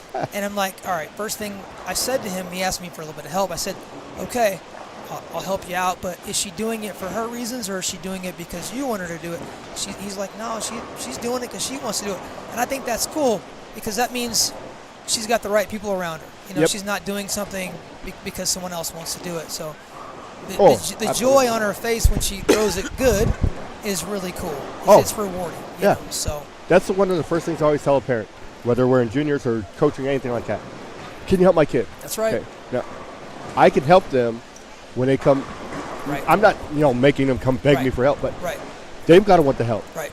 You can beg Right. forever for them, Right. but if they're not willing to take the help, Right. that doesn't do any of us any good. They also don't know us. Correct. So us walking up to them and say, hey, Absolutely. I need you to Do this. adjust your shoulder alignment. They're like, well, who are you? Your parents sent me over. I'm like, okay. Absolutely. Yeah, it's like, hey, you got to help us facilitate that, but they've got to want it for themselves. Absolutely. They've got to take the initiative. Absolutely. I agree 1,000,000% with that sentiment. I had Mason and Morgan watch this special with me. It was a few years ago on Netflix, and it talked about these coaches, Don Staley, the head coach that trained Serena and Venus Williams for a while, some of the other high-level soccer coaches, and it talked about this relationship between the athlete and the teacher. And the coach that was, I can't remember the gentleman's name, the tennis coach right now, the tennis pro that was helping Serena, but she was struggling in her career. Obviously, she had won so much, and then she had this hiatus where she just wasn't performing very well. And clearly it was something mental, right? And he had invited her to his facility, and she showed up, and she had this attitude like, look, I'm Serena Williams, and the coach was just like, hey, we're not doing that today, and we're not doing that here. You're here because you want the help. Absolutely. He says, look, I don't care that you're Serena Williams. He says, but right now, every time you get to the finals, you tank. And if you want the help, I'm here to help you, but you've got to take the initiative. Absolutely. And the cool thing about this special is it shows that whether you're an athlete making millions of dollars or you're just getting into it, no one really should be above help. Correct. Right? We need someone in our camp that can help guide us and get us where we got to be. But you've got to take the initiative. You've got to be willing to say, hey, you know what? I'm getting to that high level, and I find myself in the finals, or I'm making cuts, and then I tank. Something happens. But you've got to be willing to take the initiative and own that, and let someone know that you need some help. Pride is a hell of a drug. And man, and a lot of people can't swallow it. Man, you got to swallow that sometimes, and it's tough. Oh, absolutely. Good shot on there on 7. The young lady on 11, I watched her swing yesterday in practice. I think she's one of the collegiate players at Weber. And if you look at her swing direction, you would think, man, I'm not exactly sure where this ball's going. But it gets right back online. Yep. And she's really clean at the bottom. Was having Madison just watch her mannerisms and how she went about her business. It said it's a different level. And that just shows a different level of focus. Yes. We're not lollygagging. We're not everywhere in the set tee area. Our phone's not. I haven't seen a girl pick up the phone yet. Exactly. So the focus level's different. Every shot is crisp. She doesn't fall off one shot. No. She's come here with a purpose, trust me. Yes. She's here for a reason. Yes. And going to Weber, great school. Mm-hmm. Make a heck of bowlers out of there. No doubts about that. Another Mecca. Yes. Another Mecca. Nice. Good pitch. There's a lot more young ladies that are two-hand at the event. I saw that at Junior Gold as well. I think that's really cool. It shows the athleticism, and it Next shows wave. that. I like that we're not stuck in this traditionalism, right? We're moving away from that. It gives our sport some pop, and it allows them to do different things, and not because we didn't throw it with two hands. Go do it, but let's figure out how to repeat it. Absolutely. Which I think is really, really good. Yeah. The core of this game, at its basic finest point, is being able to repeat something over and over and over again. Right. Can I hit a target over and over and over and over again? Right. You may not get 10 down every time, but you're probably going to be very successful if you can do that. Exactly. And that's where a lot of people get themselves off track. Okay, can I hit this target? Now we had to find more things to it. Right. With speed, rev rate, angles, and so on and so forth. Right. That's what creates the striking, adding strings to strikes and things of that nature. Right. But until you can hit a target consistently, you're where are you going to be? Right. You're going to be mediocre at best until you can do it. Right. What do you think about? I'm sure you experienced this. You work with a kid or youth or even an adult, and they've worked on their craft and they just haven't seemed to break through, and then they decide they're going to go two-handed. Okay. Always ask what the reason is. Yeah. Because traditionally their thought process is what? Rev rate, more power. Yep. Well, if you don't know where the power is going, you don't know where rev rate's going, it's actually very detrimental to whatever you're doing anyway. Right. To be honest with you, of course, you had Lucas down there who won this event last year. Very, very good two-hand. Only brings it out when he actually has to, which is very, very rare he ever does. Because it's like, I'm extremely good at this, and I'm confident in my head space that I'm going to do this, right, unless I absolutely have to do it. Right. And it's right. a tool in the tool belt, don't get me wrong. Right. But he knows, okay, that's an absolute last resort that I'm going to it. Right. Right. But if I get to it, good luck, because I'm going to put up some numbers when I'm doing it. Don't get me wrong. But that's the amazing thing. And what's funny is, so then now some of the other kids that we have, whether it's Jackson or Gavin or whatever, is they're naturally two-handed. Right. Dialing themselves back to start throwing in one-handed. Right. Because, okay, I want to be able to pick the spare up. I want to be able to do this. And when they're hooking too much, this, that, or whatever. So all these kids, the amazing thing is they have all these tools to understand, okay, I'm not just going to master one thing. I'm going to be very good at a lot of stuff. Right. And then good luck beating. I'm glad you have the same message. It's the same thing that I always try to tell them. I said, do it for the right reasons. Absolutely. Don't do it because your buddy said do it. Do it because there's a critical decision, and that it's not emotional. That's not like I don't have enough rev rate. Oh, great spare. Let's go. Let's go. Do it for the right reasons. Absolutely. Do it because you love the game and you want to learn more stuff, right? But don't do it because you don't feel like you're not a part of the group. Correct. Hey, I don't have the revs like my buddy does, so I better go two-handed and scrap everything I've done. Absolutely. You know? And I have seen kids do that, and I think it's detrimental because that can stick with them for the rest of their lives. So. Correct. And I always tell all these youth or whatever, because a lot of them, especially growing up, they get into this mindset of rev rate. Right. Said, okay, I'm not trying to be the old guy in the room or stay off my lawn. Well, let's look at some facts here. Right. Walter Ray won a lot of tournaments without having a big rev rate. That's right. And then if you take him out the equation and say, well, look at when Jason Belmonte and them come along, they made him on Fossil.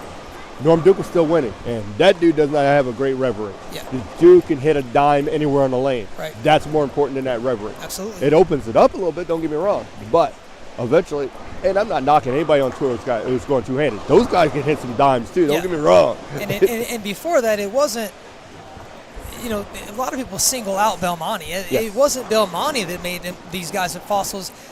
Time. Oh, absolutely. Right? We got older, but those players were still are still a factor, and they're still a factor today because they took care of their body, they took care of their mind, they understood the structure of learning how to win, and they have figured out how to go and win along with the two-handers. Absolutely. They didn't use the excuse. Oh, yep, here's all these. I'm done. No, Walter Ray said, okay, I'm going to go figure out how to bowl two-handed. Correct. So that way, when I got to get left to fourth arrow, I can rev it up and get make this cut and get a couple extra hits a game. Absolutely. I think that's the cool thing about it is they didn't just accept that. Yeah, and I always tell them this too. It's like, okay, not trying to be a jerk or an ass, but let's look at some history here. Right. Okay. We can look at Robert Smith. I guarantee at his peak, his rev rate was as good as I any was just two-hander on thinking the that planet. in my mind. I was like, what about Robert Smith? Dude's rev rate was incredible. Right. You got some guys, Kenny Samard. You had some other guys on tour. Like, wait a second. There were some guys that had some rev rate before guys that were two-handed. Oh, no doubts about it. No doubts about it. The thing about the two-handed thing is it was so cool. Correct. And people didn't really know what they were watching. Oh, absolutely. Right? But it's just amazing that I'm like, dude. And I'm not knocking. Again, you guys see it, and it's the greatest thing. Right. Go back and watch Robert Smith in his prime. You'd be like, that dude was doing that with one hand? Exactly. It's incredible. We've seen some guys that have similar styles of footwork with their thumb in do the same thing. I think it's just cool to see both. Right, absolutely. Absolutely.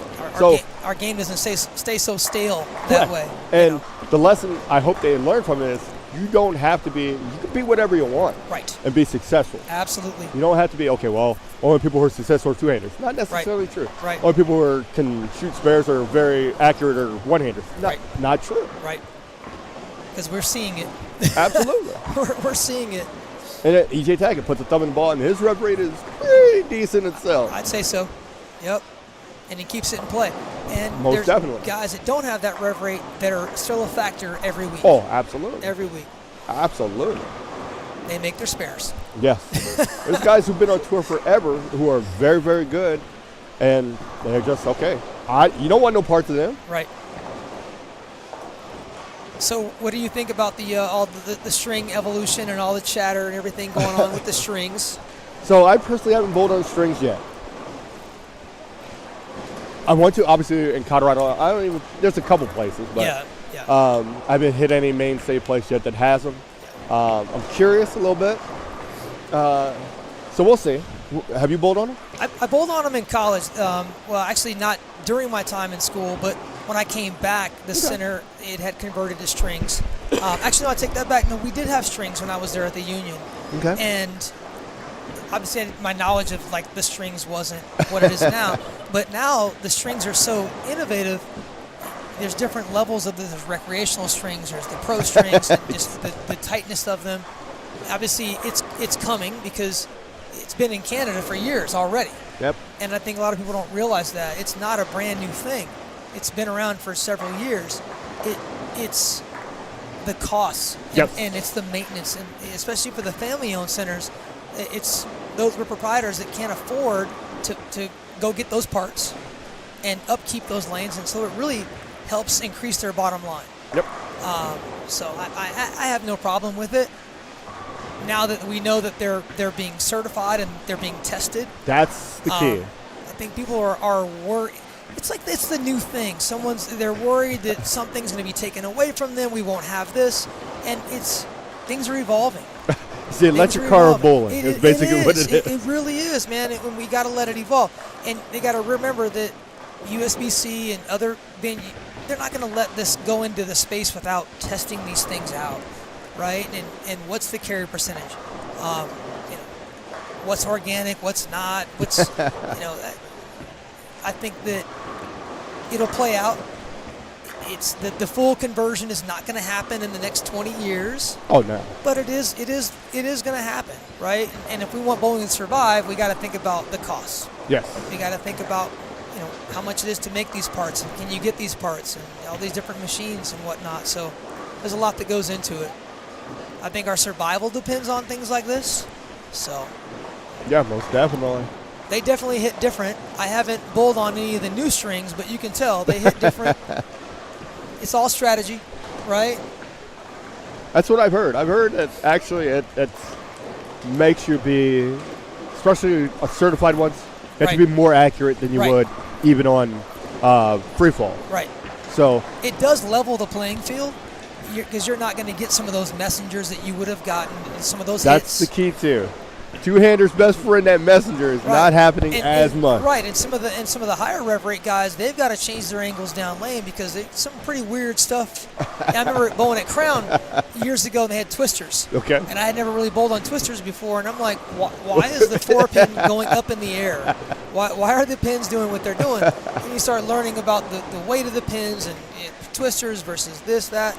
So it's just another strategy. And you couldn't have said any better. It's the electric car of bowling right now. Absolutely. Good try. Good try. Get up there, Lucia. There we go. Good.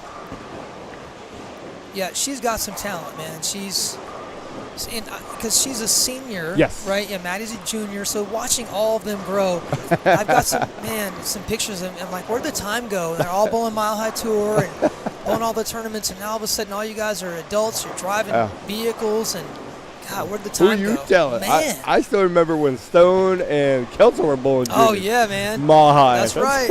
That's right.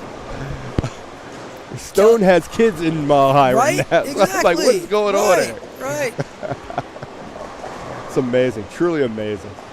It's the cool thing is seeing it get passed down, Yes. and watching the kids bowl. It lets them know we have a future for our sport. Yes. It's good stuff. No doubts about it. Good. All right, Larkin, let's see what we got here. Larkin comes in and works his butt off, man. He's worked really hard on his tempo. Good pitch. There we go. Good pitch.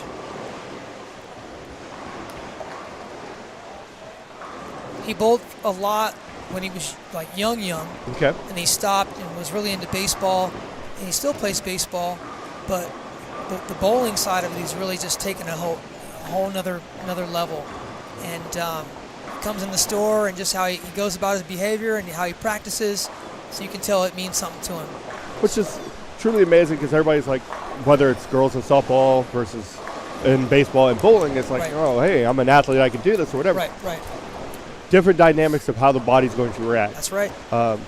So that's where they've really got to readjust themselves and understand, especially girls in softball. They want to throw that. Right. I guarantee you, if you watch a girl who plays softball comes out and bowls, you'll be able to tell immediately she plays softball. Right. Because she's trying to throw that ball down the lane and Mach 90 That every natural, time. That natural power has that killer instinct. Absolutely. I'm like, all right, this is good, but let's dial this down a little Exactly. bit. There's not somebody down there trying to hit the ball back. You don't have to worry about that. Yeah, we need this ball to read the lane. Exactly. Some other kids too, watching Dimitri. Yep. You know, Madison was the only girl on that team for a couple years and winning the high school state stuff. And like Maddie, this is a really good opportunity, just for your own growth. Yep. Being the only young lady on the team, and then watching Dimitri grow, and now bowling at Wichita, and watching him play here, you can tell he's evolving. Absolutely. They're all growing up and they're evolving. It's good to see that. No doubt. Oh, he almost got to get back. Yeah, it's like the pattern definitely has some shape to it, but it also has that, I should have threw that one better. Right? Exactly. There's that window in the first 15 feet where I need to keep it in front of me a little bit more. That's close, just like that. And you can also tell, too, especially that mid-level kids, the ones who are not used to sport patterns and how they're shooting their spares. Right. The immediate thing will tell you They're not immediately. trying to hook the whole lane. Yep. They're trying to keep it in front of them. Absolutely. So there's, again, those finite things that can make it more difficult than what people envision it to be. That's right. Good shot. Yeah, Labeled that one. That young man there's been throwing it pretty good. You can tell the kids that have the structure because at the foul line they're crisp. Yep. They're not falling off. They're not turning around and walking back after every bad shot. Absolutely. They're learning something from it on every shot. Especially when there's no defense. You got to let your opponent know you're here. Absolutely. Don't show them all your cards.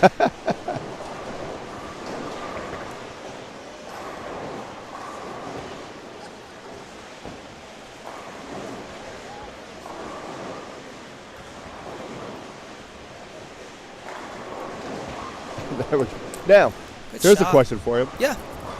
Maybe my old school as well. The only thing that kind of drives me a little insane is seeing every kid up here with an AirPod in their ear. Oh, yeah. That's where I Yeah, I do have a problem with that. I'm sorry. I don't know. It's probably like the traditionalist in me in the old school Absolutely. that I agree. there's a social aspect to bowling.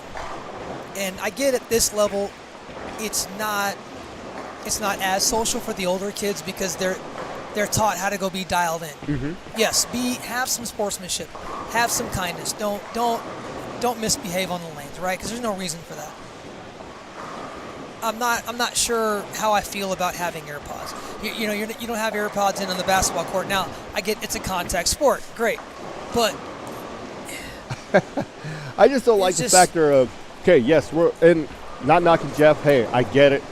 He's not the only junior tournament that allows it to happen. Right, and he's also not. There's adult tournaments that are allowing those things, right? And exactly. it's like, and then they go to nationals and complain about, well, I can't have this. Right. Well, no, you shouldn't have had it to begin right, with. so there's a level of like being prepared for certain situations that you can't have an AirPod in. That you're not allowed to have these devices. And there's certain venues that there are certain events that don't let you do that. So, what does that set them up for success that they don't have that safety blanket? Correct. With whatever's going on in their ear. Correct. They don't have the social engagement, and that part of it is what I'm getting at. I do think it will have something to do with them being able to let the ball go, but there's a social aspect to it as well, and conversing with your opponent in a team setting or certain situations. I think there's a social aspect that the kids miss. Yep. It's easier for kids nowadays to send a text message to their own parents than to have a conversation, right? And Absolutely. That's unfortunate, and I'm wondering if the AirPod thing can cause some of that. Because I look at it this way, always looking long term. Okay, got it here, you end up winning this tournament or make through match play or whatever. Okay, and you're very good, so now you're going on a professional level. Right. Don't have them in there anymore. and me as a professional knows you just came out and this is a crutch for you. Right. So if I start talking to you, Right.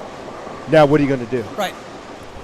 And once they got to understand too, as I tell them all the time, once you get to that next level, everybody's good. Right. So it's who's mentally better Right.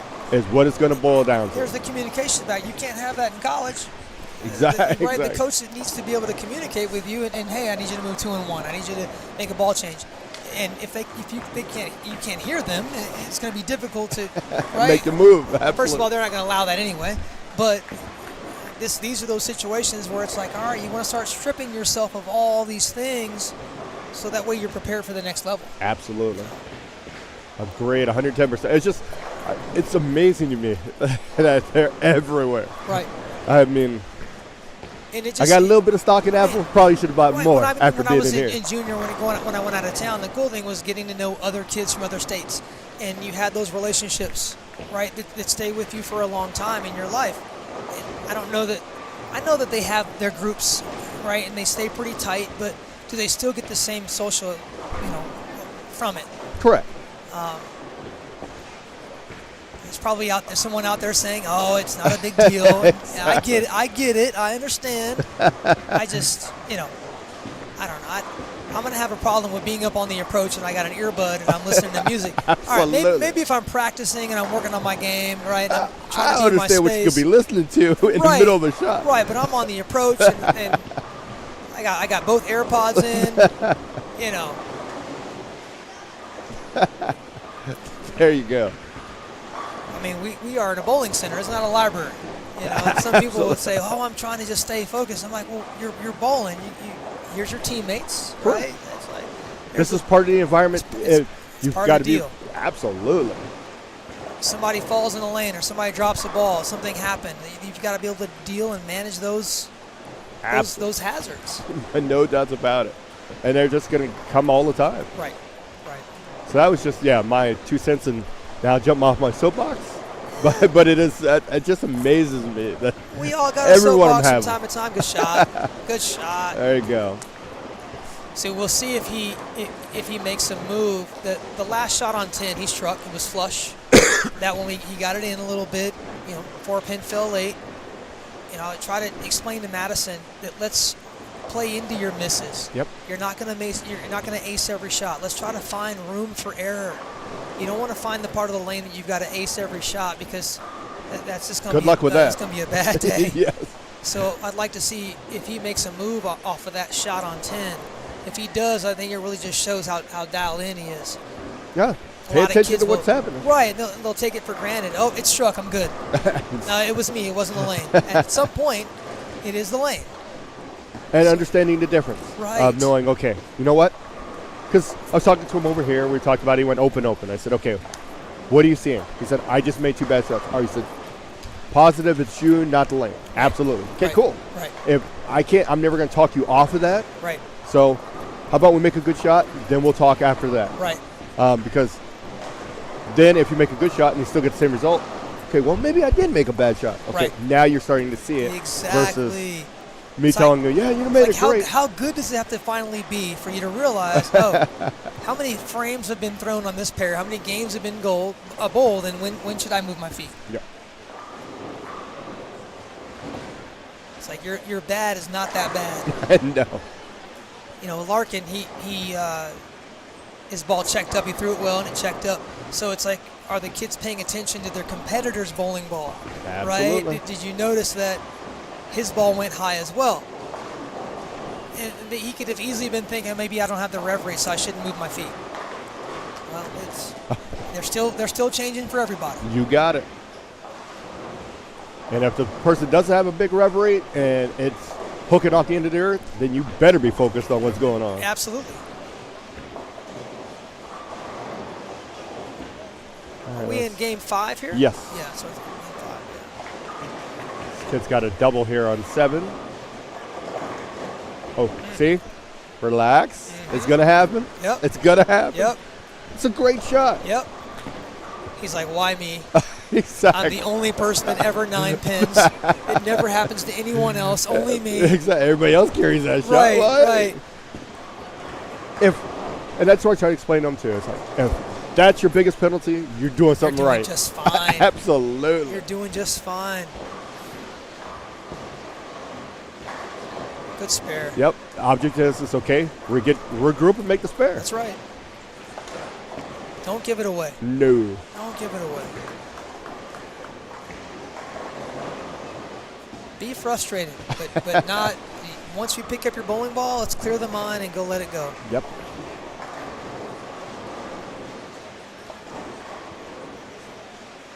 And it doesn't look like Jackson's figured out lane 9 because they're open spare. So we'll see here when he gets back up on 9 what he's got going on there. Same thing as phone in hand. Right. Focus on, okay, Right. what's going on at 9 that noticed I'm not seeing over there. And I'd hate to feel like we're picking on them, but hey, it's the commentary, and Absolutely. you can really tell the difference between the kids that are really dialed in, and some kids that's how they get down, right? And I get it, but at some level you've got to focus and look up at what's actually happening on Absolutely. the pair at the same time, so that way we know how to anticipate that move. Absolutely. Jackson is a great bowler. Lots This of is talent. how he's Lots going to of get to talent. that next level. Yes. Is Yes. not taking all stuff for granted. I'm just Yes. going to out-athlete everybody. Right. Now he really has Right. to understand structure of how things are going. And then I'm going to, okay, I can make this move. I can make that move. Right. And Right. manage these things instead of waiting and hoping it doesn't show up Right. late or make it through the tournament or win the tournament. And then, but the next shot would have Right. been the bad shot. Okay. That's right. He's got a lot of things that are hard to teach. He's got a swag about himself, and I've seen it since he was younger. And he has that confidence on the lanes, and that's tough to teach. Yes. It's hard to teach. Hey, I want it, or that heart. I deserve to be here, right? Yep. And I think a lot of the kids that have that are already ahead of the game. Yes. Not to mention, we know that how you try to coach a youth nowadays is a bit trickier. Because hey, Instagram said that you shouldn't do that. Exactly. Like, even when I'm talking to my own kids, like, well, TikTok said you should raise me like this, and you shouldn't talk to me like that, and that's abusive. And I'm like, okay, well, all right. Let me just teach you some. If you only knew what it was like before yeah. this TikTok rolled around. Right. You're not raised by wolves. Exactly. It's gonna be all right. All right, Mr. Garton, let's see what we got.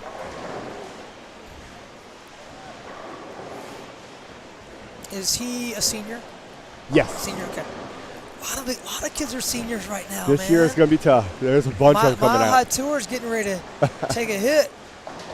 Well, the good thing there, too, same thing, is they can all bowl until they're 21. No, that's true. Yeah, that's true. That's true. So they'll just be around with beards and Right.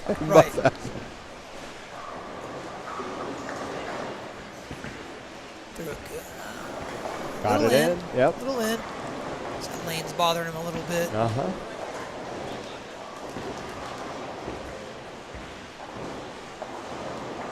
So I was telling Maddie, I said, even though the pattern's 45 feet and the main event pattern, the reverse drop's at 33 feet. So you can be a lot straighter than you think. And as long as you can keep our tempo down, I think you're going to be okay. And not getting your angles away from you, you'll be fine. Once they break down, you'll be able to shape it a little bit if you want to, but just keeping your emotions in check and keeping your feet underneath you. Absolutely. All right, he's got to regroup now. Yep.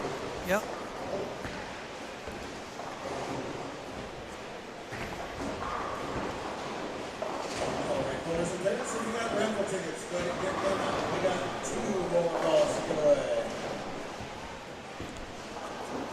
Lucia's struggling a little bit. Yes. She'll figure it out. The 157. That's Yeah, she'll figure it out. it's a very impressive looking spare when you It make is. it. It That's is. It very will be. impressive. That's right. That's right. The young man up on 10, he's from Colorado as well. I think I've seen him before, right? I'm not sure, but Looks familiar. does he? Yeah. Get up there. Go. All right. Good shot. Nope. No. There you go. I thought it was going to peel off, but he Yeah. got it right there. First ticket for That lane definitely doesn't seem to be as wide open No. as lane 10 is. Good spare. I'm impressed with how smooth the squads are running. Oh, Obviously, yeah. you're here at Southpoint, so the machines, are are going to run crisp. Oh, we absolutely. know that, but Jeff's done a really good job of keeping the squads moving, and things are On time pretty and on place. Yeah, man. Yeah, I mean, to be honest with you, the first squad, this squad, only seen lane 12 down for about 2 minutes. Other than that, nothing. That's awesome. Absolutely. They've got it running like a fine machine around Yes. Good Okay. shot. there. Exactly. Good shot. Just how he's composed when after he left that. It's really good. And your first ball winner tonight from New York. Definitely a lot of talent in this building. Yes. And there's going to be somebody who no one's seen before or That's heard right. of. It's going to make a name for That's themselves. right. That's right. You just want to make sure it's a good name and not a bad one. Good spare. Yeah.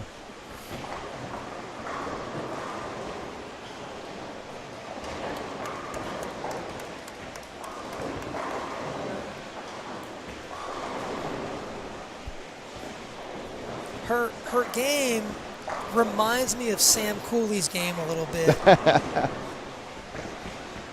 Just her tempo to the foul line and the direction of her swing reminds me of Sam Cooley a little bit. And she's playing them perfectly. She's Yeah. straight. Yeah. Now she's in a little bit. Let me Right. feather it out and get it to Right. hook. Just got to ride this out for a game and a half, and I'm done. All right, let's see. 4-pin last time, right? I feel like he moved in a little bit off that 4-pin. There you go.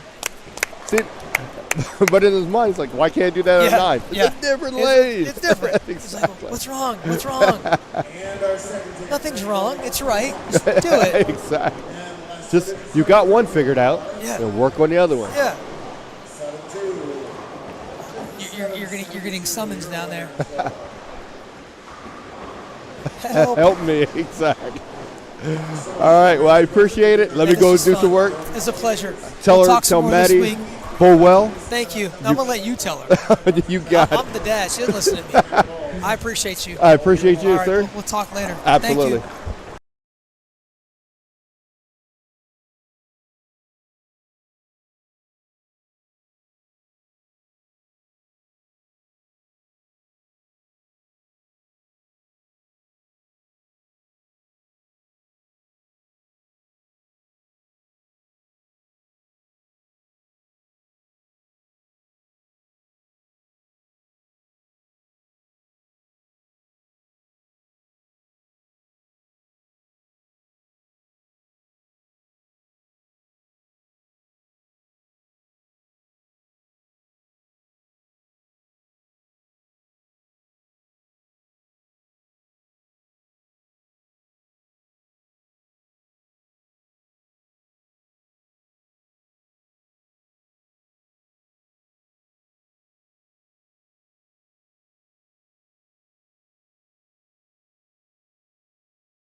Okay. Game 5 is coming to a completion. And in the game 6, last game of qualifying for this B squad. Standings are on the JBT Facebook page and or their website. They post them after the squads are completed. So each squad, and then they'll update the standings at that point in time.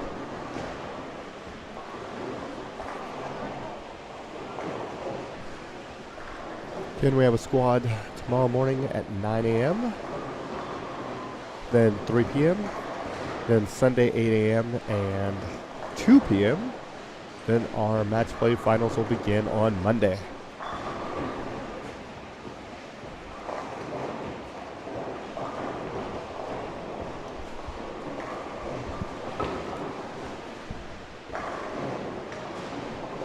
Game 5's in the books. Game 6 will be getting started here at 9 and 10 momentarily. We'll be back.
All right, getting close to the finish line here for the B squad.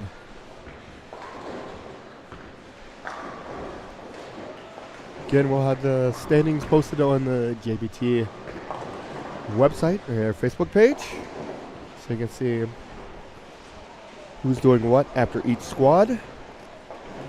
Be back again tomorrow at 9 a.m. local time.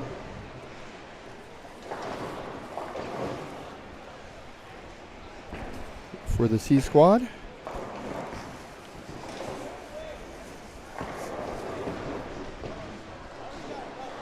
Had a great conversation today with Mr. Raiden from St. Ambrose, along with Lucas Finley. He is last year's champion. He's from St. Ambrose as well. And then Mr. Sean Lee, Hall of Famer from Colorado. His daughter's bowling tomorrow.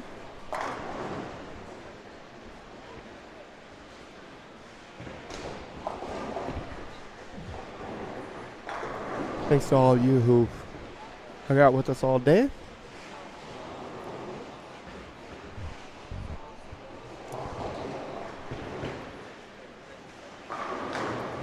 Good shot there on lane 9 from Dimitri Richardson. He goes to Wichita State. He's from Colorado. He was the star tomorrow last year.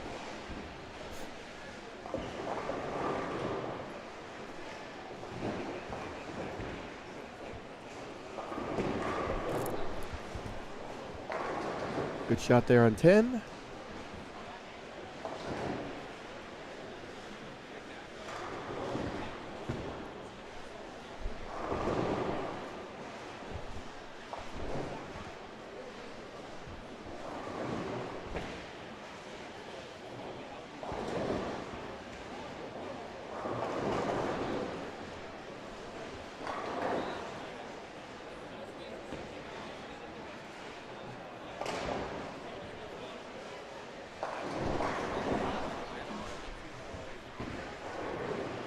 Little light there in lane 10. And a crossover in lane 9.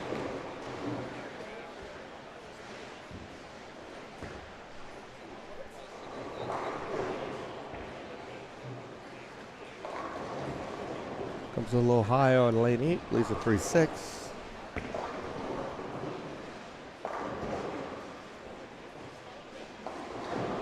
Good spare there on 7 and 10.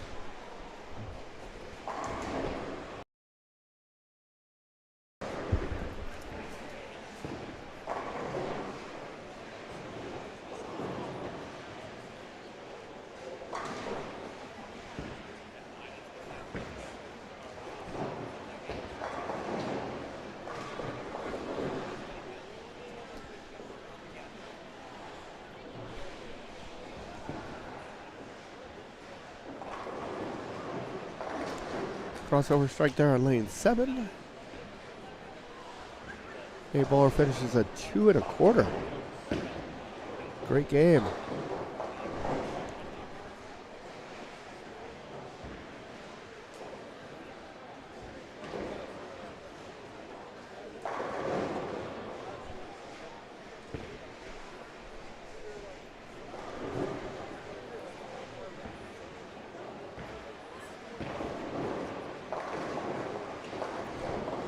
Nice. Breaks up the 4-7 there.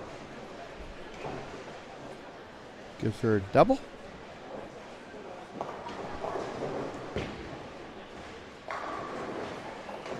Also a good shot there on 7. 2 more put her at 155.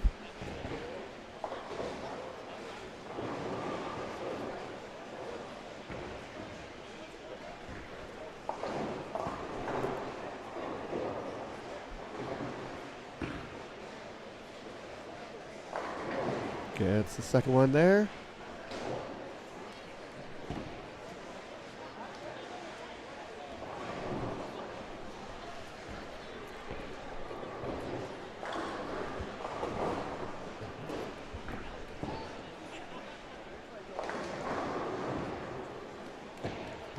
Crusher fly pin there. on lane 9.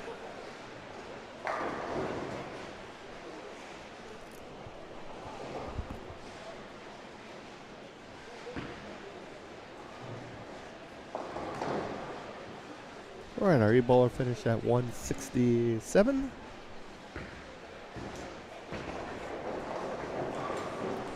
There we go, get 7 to fall out late. Gets him a double going into the 10th.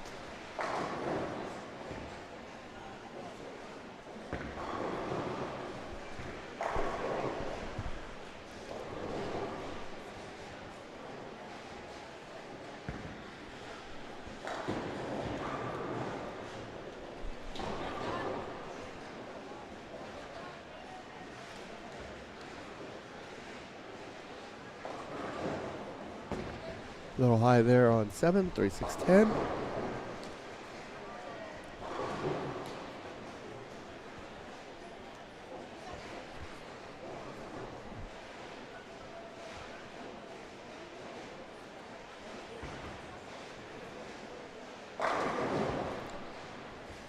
Leaves just 10 pin there on lane 9. Crossover strike there on 8.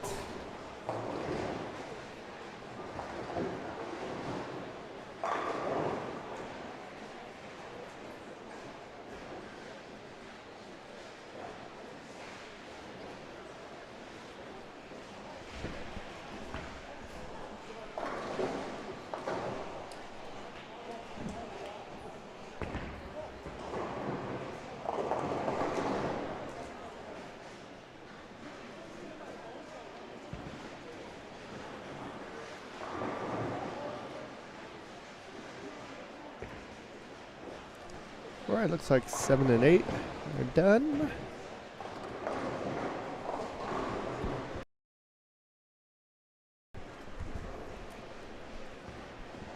Two, 4 on 9.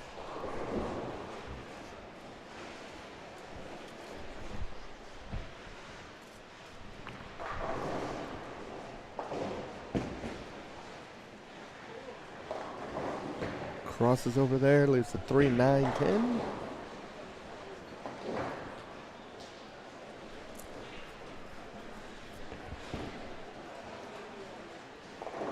Demetrius putting together a pretty good game here.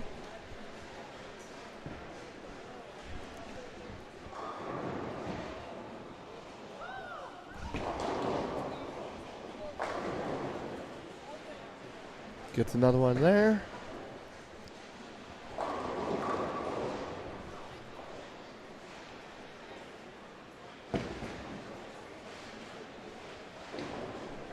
Almost got that the hard way. But it isn't open. All right, head into the 10th. Actually, our C bowler still has to finish his 9th, and then we'll be heading into the 10th.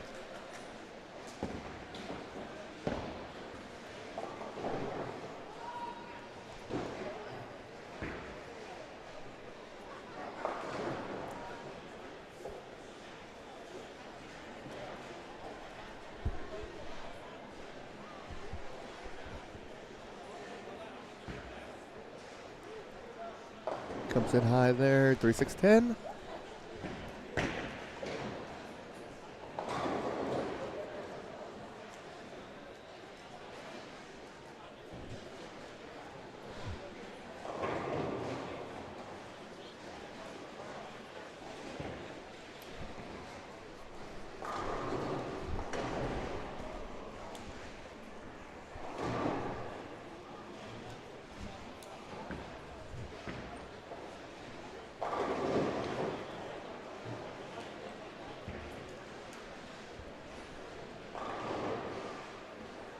All right, B bowler, he can get 3 here in the 10th, put him at 205.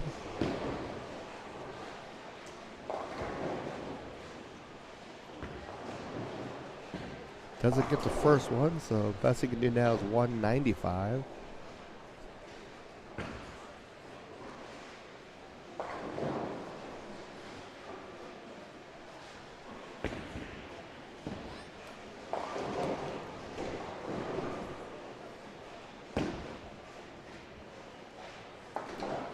Good spare.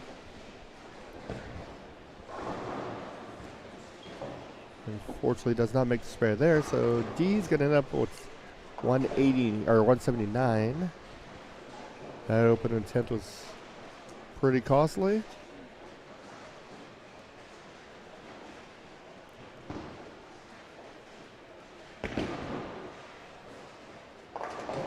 Crossover there.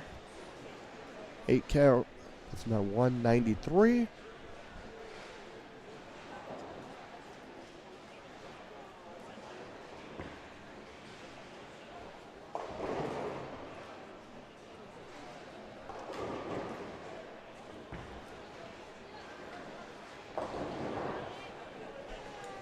Two eight.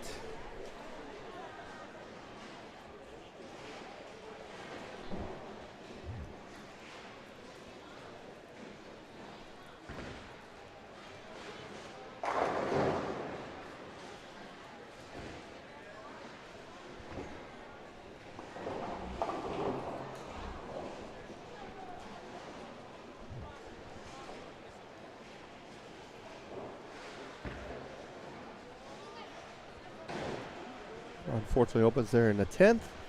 158.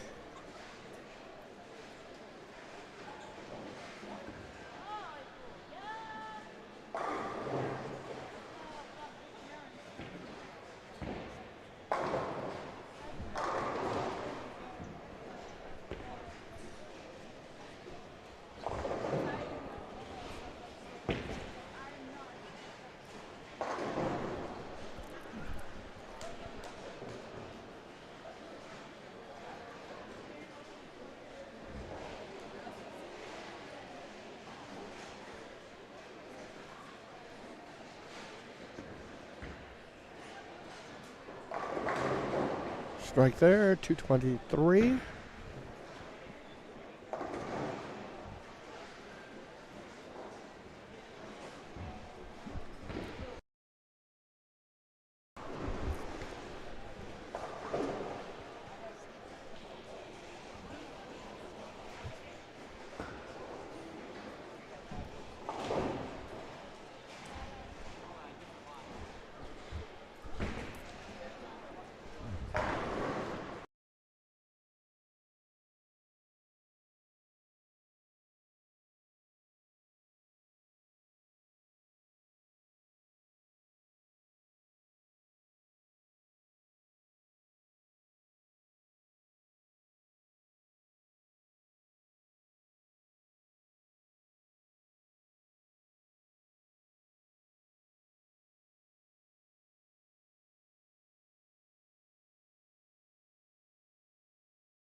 All right, Dimitri.